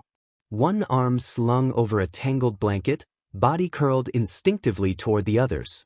His face is smushed into a decorative pillow that reads live, laugh, love, none of which are currently evident. His mouth hangs slightly open. He's not quite snoring, but it's a close cousin. The kind that threatens to turn into one if anyone breathes too loud. Izuku lies beside him, his broken arm still in its sling, crooked at an awkward angle around a balled-up hoodie masquerading as a pillow. One of his legs is half-draped across a heap of baby wipes and diapers. His fingers, loose and relaxed now, rest just barely against the fuzzy heel of Natsume's foot. His curls have come loose from whatever attempt at order he made earlier. They stick to his forehead, damp with sleep and exhaustion. Zashi is flat on his back in the middle of the chaos, like a chalk outline of himself. One arm flopped over his face. The other curled protectively around the baby girl asleep in the dip of his chest and shoulder. Her tiny hand grips the drawstring of his hoodie like it's a lifeline. She's drooling into his shirt. The whole room smells like shampoo, fabric softener, and quiet grief. It looks like they all fought sleep in shifts and lost at the same time. A mess of limbs and blankets and unspoken weight. A pile of grief, baby wipes, half-finished bottles, and damp paper towels. Of care taken in tired hands. Of protection offered in proximity, not words. A family held together by duct tape and grief and sheer, stubborn love. And Shoyuta sees it all from the doorway. He's holding a manila folder. The words temporary guardianship request are stamped in blue across the top. Inside, paperwork. UA documents. Legal forms. Signatures waiting to be scribbled. A copy of Natsume's birth certificate, tucked beside Katsuki's ID. Things that try to make this real, this messy, hard-earned life look clean and official on paper. He doesn't knock. Doesn't breathe too loud. Just stands there. Folder in hand. Boots silent on the hardwood. He looks at the tangle of limbs. At Katsuki's curled back. At Izuku's hand brushing that tiny foot. At Zashi, cradling the child that changed all of them. And something in him aches. Not in a sharp way. Not like a stab. But in that slow, hollow, devastating way you feel when you look at a photograph of a life you could have had. A feeling like nostalgia for something that never belonged to you. Not really. A holy kind of ache. A sacred stillness. Not perfect. Not peaceful. But real. He lifts his phone. Snaps a photo. Just one. The click is nearly silent. The image glows on the screen for a moment. Katsuki collapsed like a soldier who ran out of adrenaline. Izuku curled and crooked, caught in that in-between of childhood and grief. Zashi dead to the world, arm across his face. And Natsume tiny, round, alive in the middle of them like a sun, pulling them all into orbit. Shoyuta stares at the image. His thumb hovers. Then he deletes it. He doesn't know why. Only that some things aren't his to keep. Not yet. Maybe not ever. He steps further in, quietly tucks the manila folder beneath the stack of unopened mail on the counter. Walks back. And kneels. He adjusts the corner of a blanket over Izuku's socked feet. It's not a gesture anyone will notice. It's not big. It's not important. But it's something. And then, without waking a soul, he slips back out. The door doesn't creak. The floor doesn't betray him. And behind him, the soft voice of the documentary whispers on. She returns always when the danger has passed. It's well past midnight at UA, and the building breathes. The halls are quiet, not just empty, but quiet in the way only schools can be at this hour, when the students are finally asleep and even the walls seem to exhale. The overhead lights hum gently. Emergency exit signs glow like fireflies. Somewhere in the distance, a janitor's mop sloshes in rhythm. Inside the teacher lounge, the fluorescents are half-dimmed.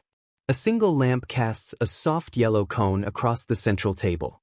The kettle on the counter hisses low, nearly ready. There's a Sudoku book splayed open on the laminate. The pen's missing its cap. The air smells like chamomile, instant miso, and the kind of exhaustion you don't talk about in daylight. Midnight Namuri stands barefoot in a long gray cardigan draped over slouchy pajamas. Her hair's pinned up haphazardly with a chopstick, mascara faintly smudged at the corners. Not from a fight. Just from wear. She's not wearing the mask tonight. Not the leather, not the lace. Just herself, stripped down to the soft, hollowed-out shape people forget she has. She pours 2 cups of green tea. Slides one toward the opposite end of the table without a word. Shuda's sitting there, slouched low in a chair like he's trying to disappear into it. His coat is still damp from the walkover, shoulders hunched against some invisible wind. His hair is unbound, draped down in unbrushed tangles. There's a bruise fading along the side of his neck and a smear of ink on one wrist. He hasn't said much in the 20 minutes since he arrived. Just walked in, nodded, sat down. That was it. Namuri doesn't push. She just sips. The kettle clicks off. The steam rises between them, curling like ghosts above cracked mugs. Finally, after a beat long enough to stretch, she says gently, "How's your student?" The question lands quiet.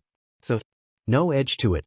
Shuda's fingers tighten around the mug like it might slide away from him. He stares into the steam. Doesn't blink. Doesn't speak. The silence stretches. Then, finally, almost like he didn't mean to say it aloud. He's not just that anymore. Namuri stills. Her brows lift slightly, her head tipping to the side like she's peering through him instead of at him. She doesn't smile. Doesn't tease. She says. Just that. And it's enough. You found out late, she adds after a pause. That's rough. Shoyuta nods once. Barely more than a twitch. I didn't know either, he says. Didn't see it. Didn't want to. She doesn't correct him. She doesn't need to. And now, she asks. His thumb glides over the chipped ceramic. His voice drops lower, like it costs something just to say it.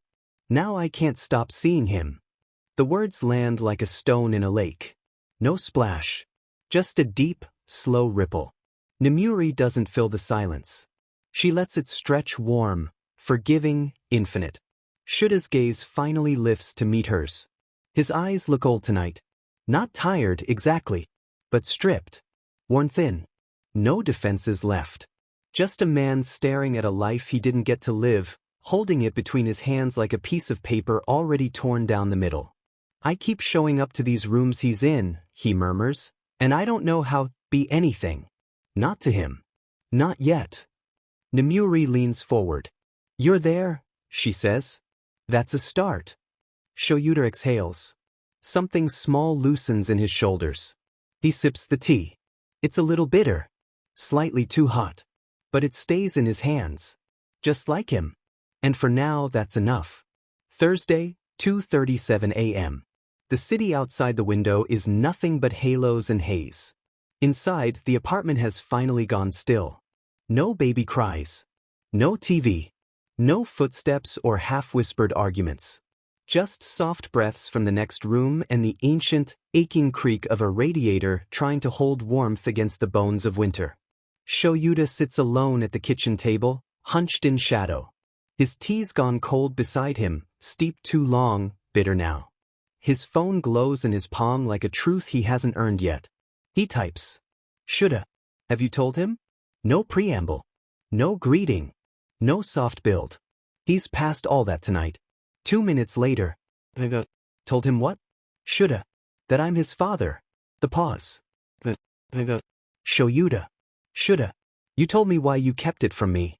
I'm not asking that again. I just need to know if you're going to keep it from him too. The typing bubble appears. Flickers. Disappears. Returns. He's going through enough right now. His best friend just lost his parents. He's in pain. He's scared. He doesn't need a brand new emotional earthquake. Shoyuta exhales through his teeth. Not loud. Just tired. He scrubs one hand down his face, rests his forehead in it for a moment. Shoulda. That's the thing. I see him every day. I watch him. And I can't touch the truth. I can't tell him who I am. I can't even tell him he's not alone. It's eating me alive. Silence again. It's not just about you. He flinches. Because she's right. Because it still hurts. He doesn't argue. Just types. Shoulda. I know. But it is about him. And I think he deserves the choice. I think he deserves to know. 3 minutes pass. Then 5. The screen stays blank. He wonders if she's crying. Wonders if she's deleting drafts. Wonders if she's gone. I don't know how to do this. I don't know how to look him in the eye and tell him I've been lying his whole life. I thought I was doing the right thing. I don't even know what's right anymore. Shoyuta closes his eyes. His thumb hovers. Then settles. Shoulda. Then let me do it. The beat. Shoulda. Please. The message says read. And then nothing. Still read. Still quiet. He doesn't text again. Instead, he sets the phone down on the table, screen up, like maybe if he stares long enough, it'll do the hard part for him. Down the hall, Katsuki coughs in his sleep. The baby rustles, sighs. Izuku turns over, murmurs something soft that no one hears. This is Shoulda's whole world now. And the boy at the center of it all still doesn't know he belongs to him. Not yet. It starts with a bottle, a blanket, and a slow burn panic. Natsume's hungry. That part's obvious. She's been squirming and fussing for 10 full minutes, mouth open like a baby bird, fists twitching with fury, but every time the bottle gets close, she turns her head and wails like someone's betrayed her on a spiritual level. Zashi adjusts her in his arms again. Nope. Tilts the bottle more. Still nope. Okay, he mutters, forehead creased. What did the nurse say? Tip the bottle? Swirl it? Tickle her chin? Katsuki is hovering like a caffeine-fueled vulture. You're holding it wrong. I'm holding it the same way I always do. Well, she clearly F-King hates it now, don't she? Zashi flinches. Don't yell near her. I'm not okay. I am. But look, give her to me. I'll do it. You don't know what you're doing either. She's my sister. And she's my responsibility. Their voices climb, tangled with guilt and heat and something too close to desperation. The bottle ends up flung onto the couch like a tiny white flag. Natsume's face goes redder, her newborn fists swinging like she's ready to riot. Katsuki steps back, helpless fury in every line of him. Zashi looks shattered. And then, Izuku stands. Quietly. Gently. One shoulder still in a sling, the other careful but steady. He walks over, says softly, Here. Let me try. Zashi doesn't argue. Doesn't hesitate. Just hands her over like he's giving her to a rescue team. Izuku sinks to the floor cross-legged, cradles her like she's made of stars and kindling. Loose blanket. Soft voice. A hum.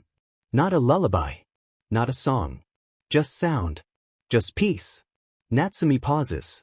Blinks up at him. And then latches. The whole room exhales. Zashi drops onto the couch like he's been shot. I'm gonna cry. Don't, Katsuki mutters. If you cry, I'll cry, and I'm already ugly when I'm mad. I am crying, Izuku breathes. On the inside. Like so much. He keeps humming, barely audible. Natsume's lashes flutter as she drinks, little fingers curling around his shirt. And just out of sight halfway down the hall. Shoyuta stops moving. He hadn't meant to listen. Hadn't meant to stay. But the sounds caught him. The baby's scream. The crash of voices. The hum. And now he's frozen. Watching through a crack in the hallway like a ghost in someone else's memory. Watching Izuku soothe a baby like he was born for it. Watching his son not just a student, not just a file folder, but his son cradle something fragile and make it okay. Something in Shuta's chest twists hard. That could have been him. He could have been the one fumbling with warm bottles and learning how to swaddle with shaking hands. Could have been the one humming in the dark while Izuku cried through his first cold. Could have been the one holding both of them, Izuku and a baby sister, and whispering, "I've got you. I'm here." Instead, he's a shadow on the threshold. Watching through a sliver of light. His hand presses to the doorframe. Just to stay upright. Just to keep breathing. Inside, Katsuki mumbles something sarcastic. Zashi groans. Izuku laughs. The baby keeps drinking. And Shoyuta keeps watching. 3:46 a.m. The apartment holds its breath. The TV's dark. The nightlight in the hallway glows a faint amber. Natsume's swaddle rises and falls with tiny, perfect rhythm. Katsuki is a blanket burrito on the couch, mouth slightly open, one leg draped off the side like he lost a fight with physics. Zashi is face down on the carpet with a crushed juice box as a pillow, snoring softly through one nostril. And Shoyuta? Shoyuta is wide awake. He's in the spare room, barely more than a converted closet, just a futon, a shelf, and 4 claustrophobic walls. But the room isn't what keeps him up. It's the ghosts. The 17 years of silence. The shape of green curls in hospital light. The sound of a voice that used to belong to a stranger. He hasn't slept. He doesn't try anymore. He just sits on the edge of the futon, hunched over, elbows on knees, fingers pressed to the bridge of his nose like he can hold the memories in place with pressure alone. And then, a noise.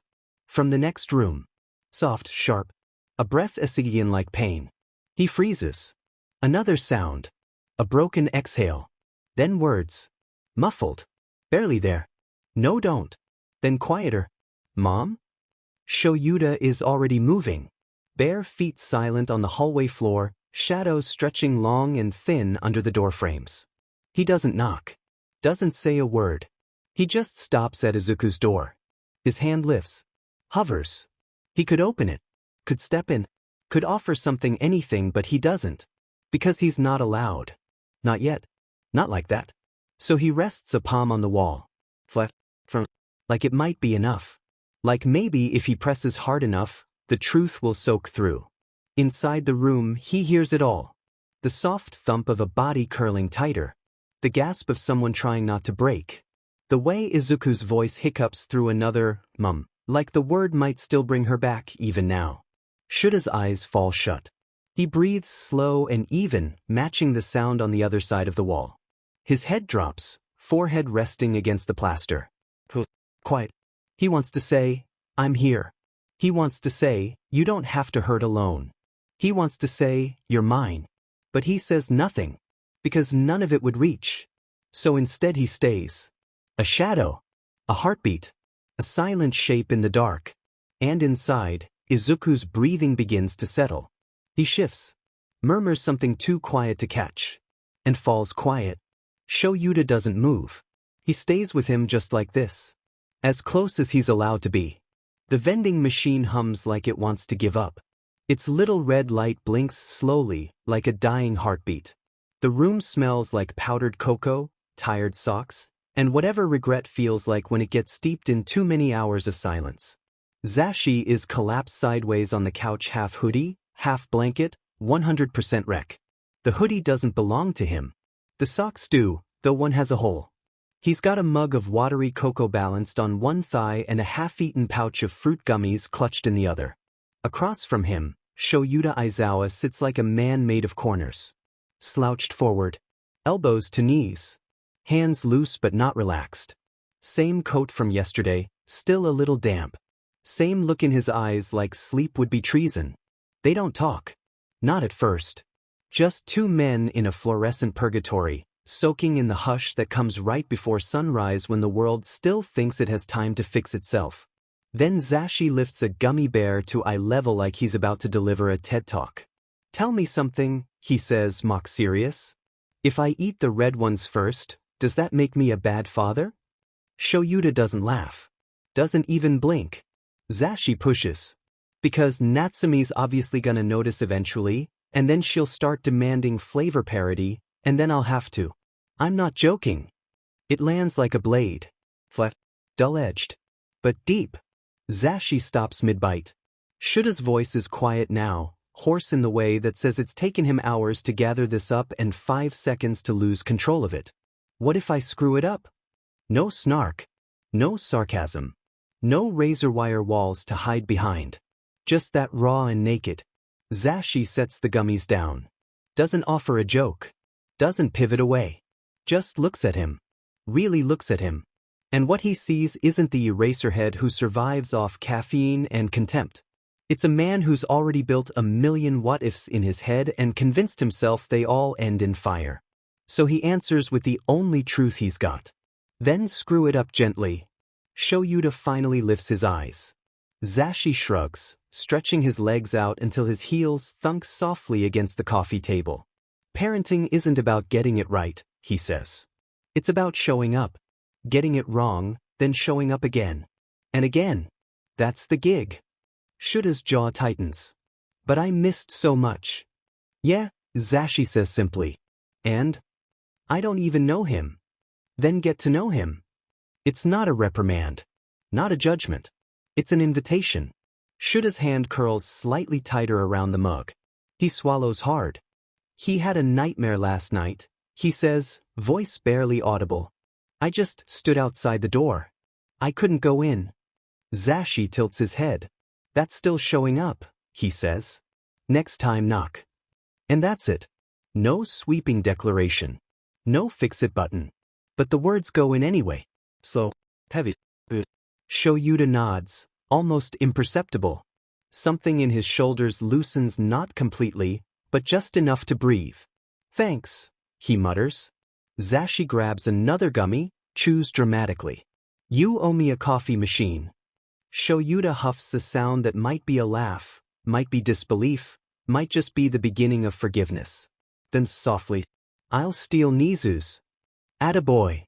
The afternoon sun slants through the apartment blinds like it forgot how to be gentle. It streaks across the floor in crooked gold, slicing through the wreckage of a long day, blankets half-folded, burp cloths crumpled in corners, pacifiers scattered like landmines. A toy giraffe lies face down in the dog bowl. Someone's sock has surrendered to the kitchen tiles. In the middle of it all, chaos in four-part harmony. Zashi is crouched by the playpen, sweatpants rumpled, hair a tragic monument to stress. He's holding Natsume at full arm's length like a sacred artifact or a live explosive. His voice teeters on the edge of awe and dread. She's smiling, he breathes. Why is she smiling? What does that mean? From the kitchen counter, Katsuki leans back like he owns the world. Arms crossed. Grinning like he knows what's coming. It means you're doomed. Izuku, kneeling nearby, is doing his best impression of a one-armed octopus. He's juggling a bottle, a burp cloth, and about 18 ounces of anxiety. His hair is puffed out in all directions. There's formula on his shirt collar. She's gonna throw it, Katsuki adds with the confidence of a prophet. She's not gonna throw. Thunk. The bottle arcs through the air with terrifying accuracy and nails Izuku in the cheek. Each. He yelps, staggering sideways. Why are you so strong? Natsume explodes with glee. A high-pitched squeal of villainous triumph. Zashi collapses onto the floor, laughing so hard he's wheezing. You got bottle sniped. Even Katsuki cracks his laugh sharp, sudden and real. She's totally my sister. Izuku, still blinking through the impact, presses the burp cloth to his cheek like it's a war wound. I think she broke my nose. You think everything broke your nose? Katsuki fires back. Because it's always a possibility. They're both cackling now, leaning into each other with the wild, aching relief of people who desperately needed to laugh. Natsumi shrieks with approval, flailing her arms like she's conducting a symphony of mayhem. And outside the window unseen, unheard, Shoyuta stops dead in his tracks. He hadn't meant to eavesdrop. He was just coming up the stairs, a bag of groceries tucked under one arm, half a plan in his mouth about what kind of soup might make the weekend a CK less. Then he saw them. Through the window, in that mess of golden stripes and baby carnage. He sees him. Izuku, laughing. Not polite. Not reserved. Not careful. A real laugh. His head is thrown back, his eyes squinted shut, his chest rising with joy like he forgot it could be that big, that loud, that full. And it crushes Shoyuta. Because it's the first time he's seen it. Not a smile. Not an awkward nod. Not quiet gratitude through gritted teeth. Laughter. And it has nothing to do with him. He's not the reason. He's not the source. And he's glad. Of course he is. They deserve this joy. They earned it. But gods, it stings sweet and sharp like citrus in a paper cut. Because some selfish part of him wishes, just once, he could be on the inside of that window. Not outside. Not in the hallway. Not watching from the fringe like a ghost haunting someone else's family photo. He stands there for one more second. Just one. Then he takes a step back. Quiet. Careful. He doesn't knock. He lets them have it. It's past dusk when they sneak up to the roof. The sky is bruised purple at the edges, stretched thin over a city that hasn't quite decided if it's ready to sleep. The air bite's not cold but not kind either. Just sharp enough to feel like a warning. Katsuki sits on the ledge. Hood up.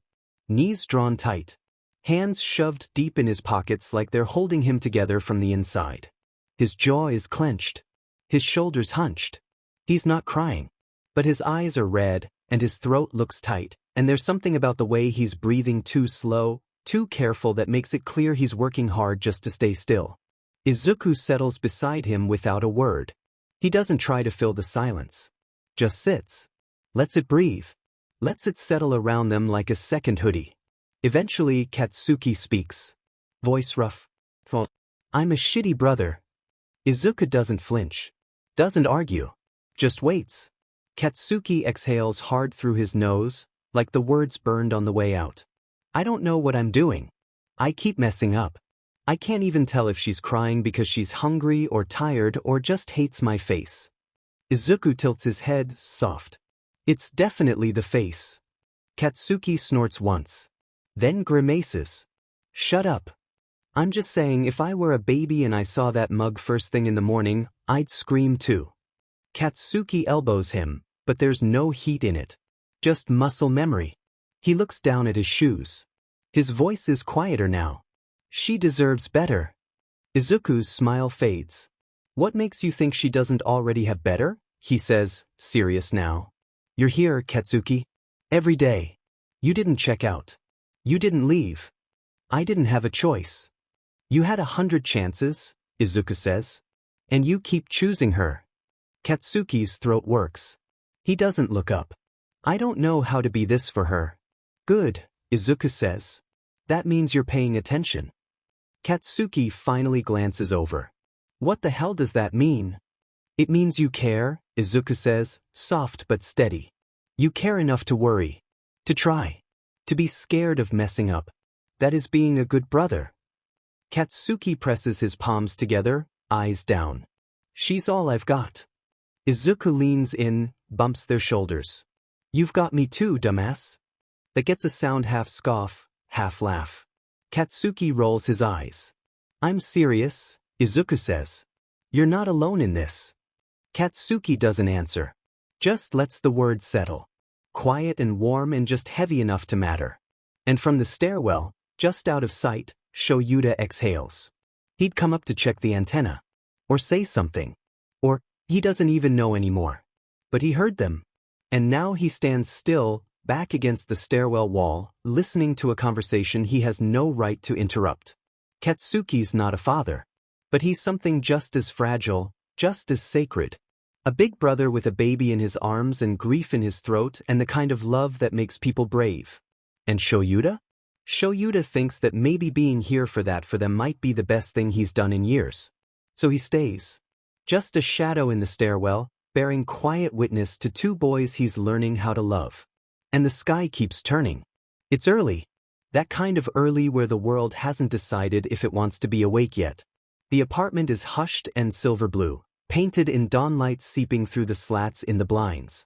Everything is quiet except for the faint tick of the wall clock and the soft, rhythmic breathing of bodies that forgot how to stay upright. Zashi is molded into the couch cushions like a man who lost a very long battle with verticality. His hoodie is half off one shoulder, socks mismatched, hair an explosion of sleep-deprived chaos. One arm is flopped behind the couch back. The other is curled protectively around Katsuki. Katsuki, who is fully passed out, head smushed sideways against Zashi's shoulder, hoodie pulled up over one ear, mouth slightly open. One leg is hiked up on the couch arm like he was mid-kick and forgot to finish. On the other end of the couch, Izuku sits propped against a pillow. He's the only one awake. His back is too straight.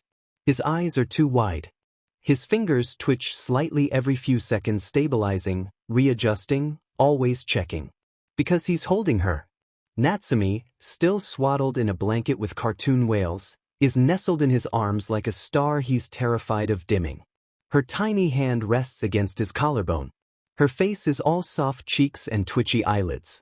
She lets out a gurgly sigh and yawns so big it rocks her whole body. Izuku doesn't move. Just smiles a little, like maybe this right here is the closest he's ever been to peace. Like holding her stills the tremor in his ribs. Zashi cracks one eye open. Sees the scene. Smiles. Doesn't say a word. Just shifts slightly, fishes his phone off the coffee table, and lifts it. No warning. No angle. No second shot. Just one flashless moment. A baby girl at the center of the world. Two boys collapsed in orbit around her. And Zashi, behind the lens, trying to be the gravity that keeps them from drifting too far apart. He stares at the picture for a long second. Doesn't filter it. Doesn't crop it. Doesn't need to. He sends it. No caption. Across the city, in the dim, borrowed quiet of a UA staff office, Shuta's phone buzzes once. He checks it out of habit. And then he stops. The photo fills the screen. He doesn't breathe. He just looks. Izuku. Awake, exhausted, and gentle. Holding the baby like she's the last good thing in the universe. Katsuki mouth open, cheek mushed, vulnerable in the way he never lets himself be. Natsumi, the tiniest heartbeat at the center.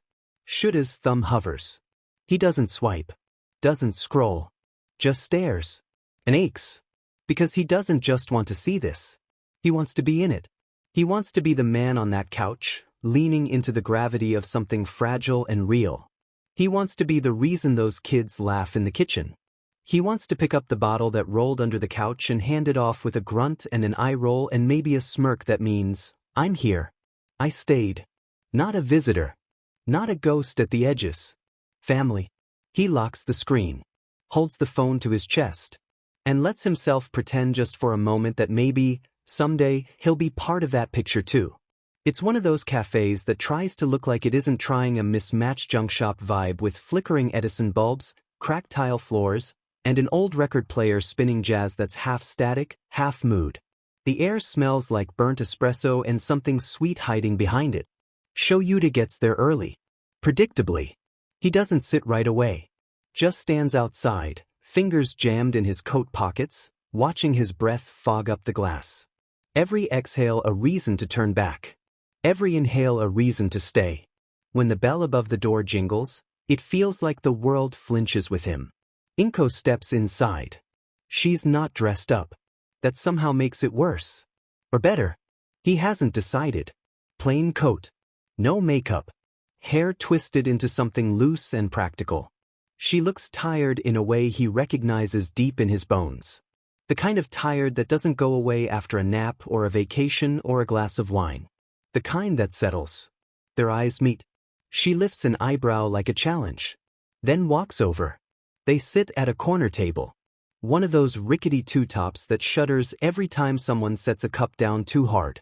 Shoyuta gets tea. Green, because he's consistent like that. She orders black coffee. No cream, no sugar, like she's daring him to ask why. He doesn't. The silence stretches long and taut between them, tightrope thin. Then she says, I was angry when I saw your name on my phone. He blinks, eyebrows twitching. Ah. Still am. A little. He nods. Figured. But not just for the reason you think. There's a weight in her words, but it's not sharp. Not anymore. Just tired. She picks at the cardboard sleeve on her cup. He's already lost so much. I didn't want him to lose you too. His mouth opens. Then closes. Then opens again. I'm not planning to leave. Good, she says. Quiet. But not soft. Because if you do now, it'll break him. That lands like a punch and a promise. They let the quiet settle again. Until Shoyuta, cautiously, like he's afraid of setting off a tripwire, asks, Can I ask something not loaded? Inko gives him a look. Classic mom-turned-weary acquaintance. Do you even know how? A twitch at the corner of his mouth. Almost a smirk. Rare occasions. She gestures loosely. Go ahead. He looks down into his cup. What was he like? You know, as a kid. Something in her face softens. Not a lot. Just enough. He still curls his fingers when he's nervous. Shoyuta tilts his head. So did I. Her eyes flick up. There's a beat. An almost smile. He used to build cities out of soup cans, she says. Said he was preparing for disaster zones. Got mad when I recycled them. I did that with water bottles. He snorts. Made everyone in my dorm trip over Tokyo. She actually laughs this time. Wow. You're both nerds. Must be genetic. Oh, now you want credit for it? He shrugs, playing at nonchalance. Just saying. I think we both know who gave him the curls. Inko rolls her eyes. But it's not mean. If anything, it's dangerously close to fond. They talk like that for a while. Back and forth. Quieter. Smoother. Trading memories like cards, some bent, some still sharp at the edges. Every now and then, their fingers brush reaching for the sugar packet neither of them will use. No one mentions it. Eventually, the cups are empty, and the silence between them has become something else. Not strained. Not sad. Just lived in. I'm not trying to take anything from you, Shoyuta says, voice low and rough around the edges. I know I can't rewrite anything. I want to be here now. Whatever that looks like. She watches him for a second. Too long. Then says, You'll have to earn your place. I plan to. And I'll judge you the whole time. Wouldn't expect anything less. She leans back, her expression unreadable. Then finally she smiles. Not big, but real. You're still infuriating. Always did like that about me. She scoffs. Don't push your luck, Aizawa. He lets a smirk tug at the corner of his mouth. But they both know this isn't over. It's just beginning. And this time, they're both showing up. Later that night, Shuta's phone buzzes. He's mid-paperwork, squinting under the one sad desk lamp in the UA staff room when it lights up beside him. The name flashes. Zashi weary face baby bottle.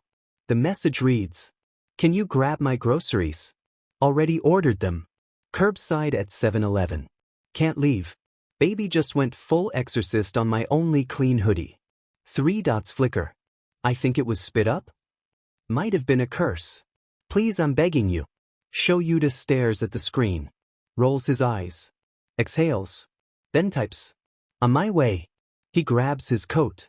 Doesn't even bother changing out of his sweats. Just keys, wallet, phone, and a grumbled, This man's gonna owe me a lifetime supply of caffeine. His car is a 2-seater coupe that absolutely does not belong to a man with a kid in his life. Midnight black, purrs like a panther, corners like sin. The kind of vehicle that should be hauling but on a coastal highway, not idling at the curb of a dingy 7-Eleven next to a discount taco stand and a busted ice machine. Shoyuta swings into the lot with surgical precision, window already halfway down. The teen at the pickup counter squints at the license plate, then at the tired-eyed man behind the wheel, then back at the receipt bag. You here for Yamada? Unfortunately, Shoyuta says. The kid grins like he wasn't expecting that answer, then disappears inside. Shoyuta drums his fingers against the steering wheel while he waits, watching an alley cat knock over a trash can with the confidence of a drunk god. He doesn't say it out loud, but the truth hums under his breath. He likes this. The errands. The late-night requests. The "can you grab something for me?" The mundanity of it. Because for the first time in years, he's not just a man on the outside, circling the lives of people he used to know. He's in it again. In their world. In their chaos. Even if it's only as the guy who picks up groceries when someone's covered in baby puke. The kid comes back with 3 bags and a tired wave. "Here you go, man. Tell your baby she's got a hell of an arm." Shoyuta snorts, throws the bags in the passenger seat, and peels off into the night with a grim smile and the radio low. Groceries secured. Family acquired. Dignity optional. It's the silence that makes him brave. Not the kind that hurts, he's had plenty of that. Not the kind that presses down on your chest like a lead blanket. No, this silence is different. It's thin. Breathable. Like the air between notes in a song, holding space for something soft. Natsumi shifts on his chest. Her tiny fingers curl around the collar of his shirt, like she's afraid he'll disappear. He doesn't move. Just lets her stay. Lets himself breathe. Shoyuta hasn't said anything in 8 minutes. That's not weird, really. The guy is like 95% brooding eye contact and emotionally repressed shoulder posture. But it's not uncomfortable. Just steady. Present. Izuku glances at him again. Shuta's sitting like he's afraid to exhale too loud. His knees are apart, elbows resting on them, hands dangling like he's trying not to touch anything by accident. But his eyes keep flicking over toward Natsumi, toward Izuku, then away. Like he's memorizing the shape of the moment and doesn't want to admit it. Izuku breaks first. "You can hold her, you know." Shoyuta looks up. Eyes wide caught. I don't wanna." "She's asleep," Izuku says, a little softer. "She won't mind." The beat. Then, with careful hands and a hesitant reach, Shoyuta shifts closer. Just enough. Izuku lifts Natsumi off his chest with both arms, guides her gently across the short space between them. Shoyuta takes her like she's a glass sculpture, terrified and reverent all at once. And she stays asleep. His breath catches. His entire body stills. His hands cradle her perfectly, one under her back, one cupping her head like instinct. Izuku watches him. Watches something shift behind his eyes. "I've never done this," Shoyuta admits quietly. "Not even once." "You're doing fine," Izuku says. Then, with a smile that feels more like truth than performance. "She already likes you." Shoyuta swallows hard. Izuku leans back into the corner of the couch, wrapping the blanket around his legs again. His voice is barely a whisper now. "You can stay a while. If you want." And Shoyuta, still holding her, still stunned into stillness, nods once. "Yeah," he says. "I'd like that." It's late again. But not the kind of late that hurts. Not hospital late, grief late, body counting late. Just quiet. The kind of late that comes after too much and somehow still leaves enough. The lights are low. The room is still. Outside, the city hums like it's finally tired too. Zashi is asleep on the floor, one leg flung across a throw pillow like he wrestled it into Esbinson and lost. His shirt is stained with what was probably formula or possibly mashed banana. He doesn't seem to care. His mouth is open just enough to snore, and there's a baby bottle tucked under his elbow like a consolation prize. He looks wrecked. And blissful. Katsuki is knocked out on the couch. His blanket is falling off. One hand is dangling off the edge like he was mid-sentence in a dream and never finished it. He's drooling a little. His brows are still drawn like they forgot to relax, but his mouth? Almost looks like it's not fighting anymore. Natsumi is curled up in the bassinet nearby, swaddled like a very angry burrito. One tiny fist has punched its way out of the blanket and is hovering near her cheek, defiant even in sleep. She kicks once. Snuffles. Settles. And on the far side of the room, Izuku sits on the couch, legs folded beneath him, a sketch pad open in his lap. He isn't drawing for anyone. Not for homework. Not for school. Not even for Natsumi's baby book, which Zashi keeps threatening to decorate with glitter pens and chaotic stickers. This is for him. Just pencil on paper, quiet and deliberate. His good hand moves slow and steady, careful like always. His brow is furrowed in focus. His tongue sticks out slightly at the corner of his mouth. He hasn't noticed the blanket falling from his shoulders or the curls flopping into his eyes. He's too busy getting it right. And across from him, in the old armchair Katsuki tried to throw out twice, Shoyuta watches. Not looming. Not hovering. Just present. His legs are crossed at the ankle. His hair is half up in the lazy way he used to wear it in college. His jacket is slung over the armrest. His hands are folded in his lap. The quiet doesn't seem to bother him. If anything, he looks like he's bracing against how much he wants to reach out, how deeply he aches to touch the edge of this life and ask, "May I stay?" But he doesn't speak.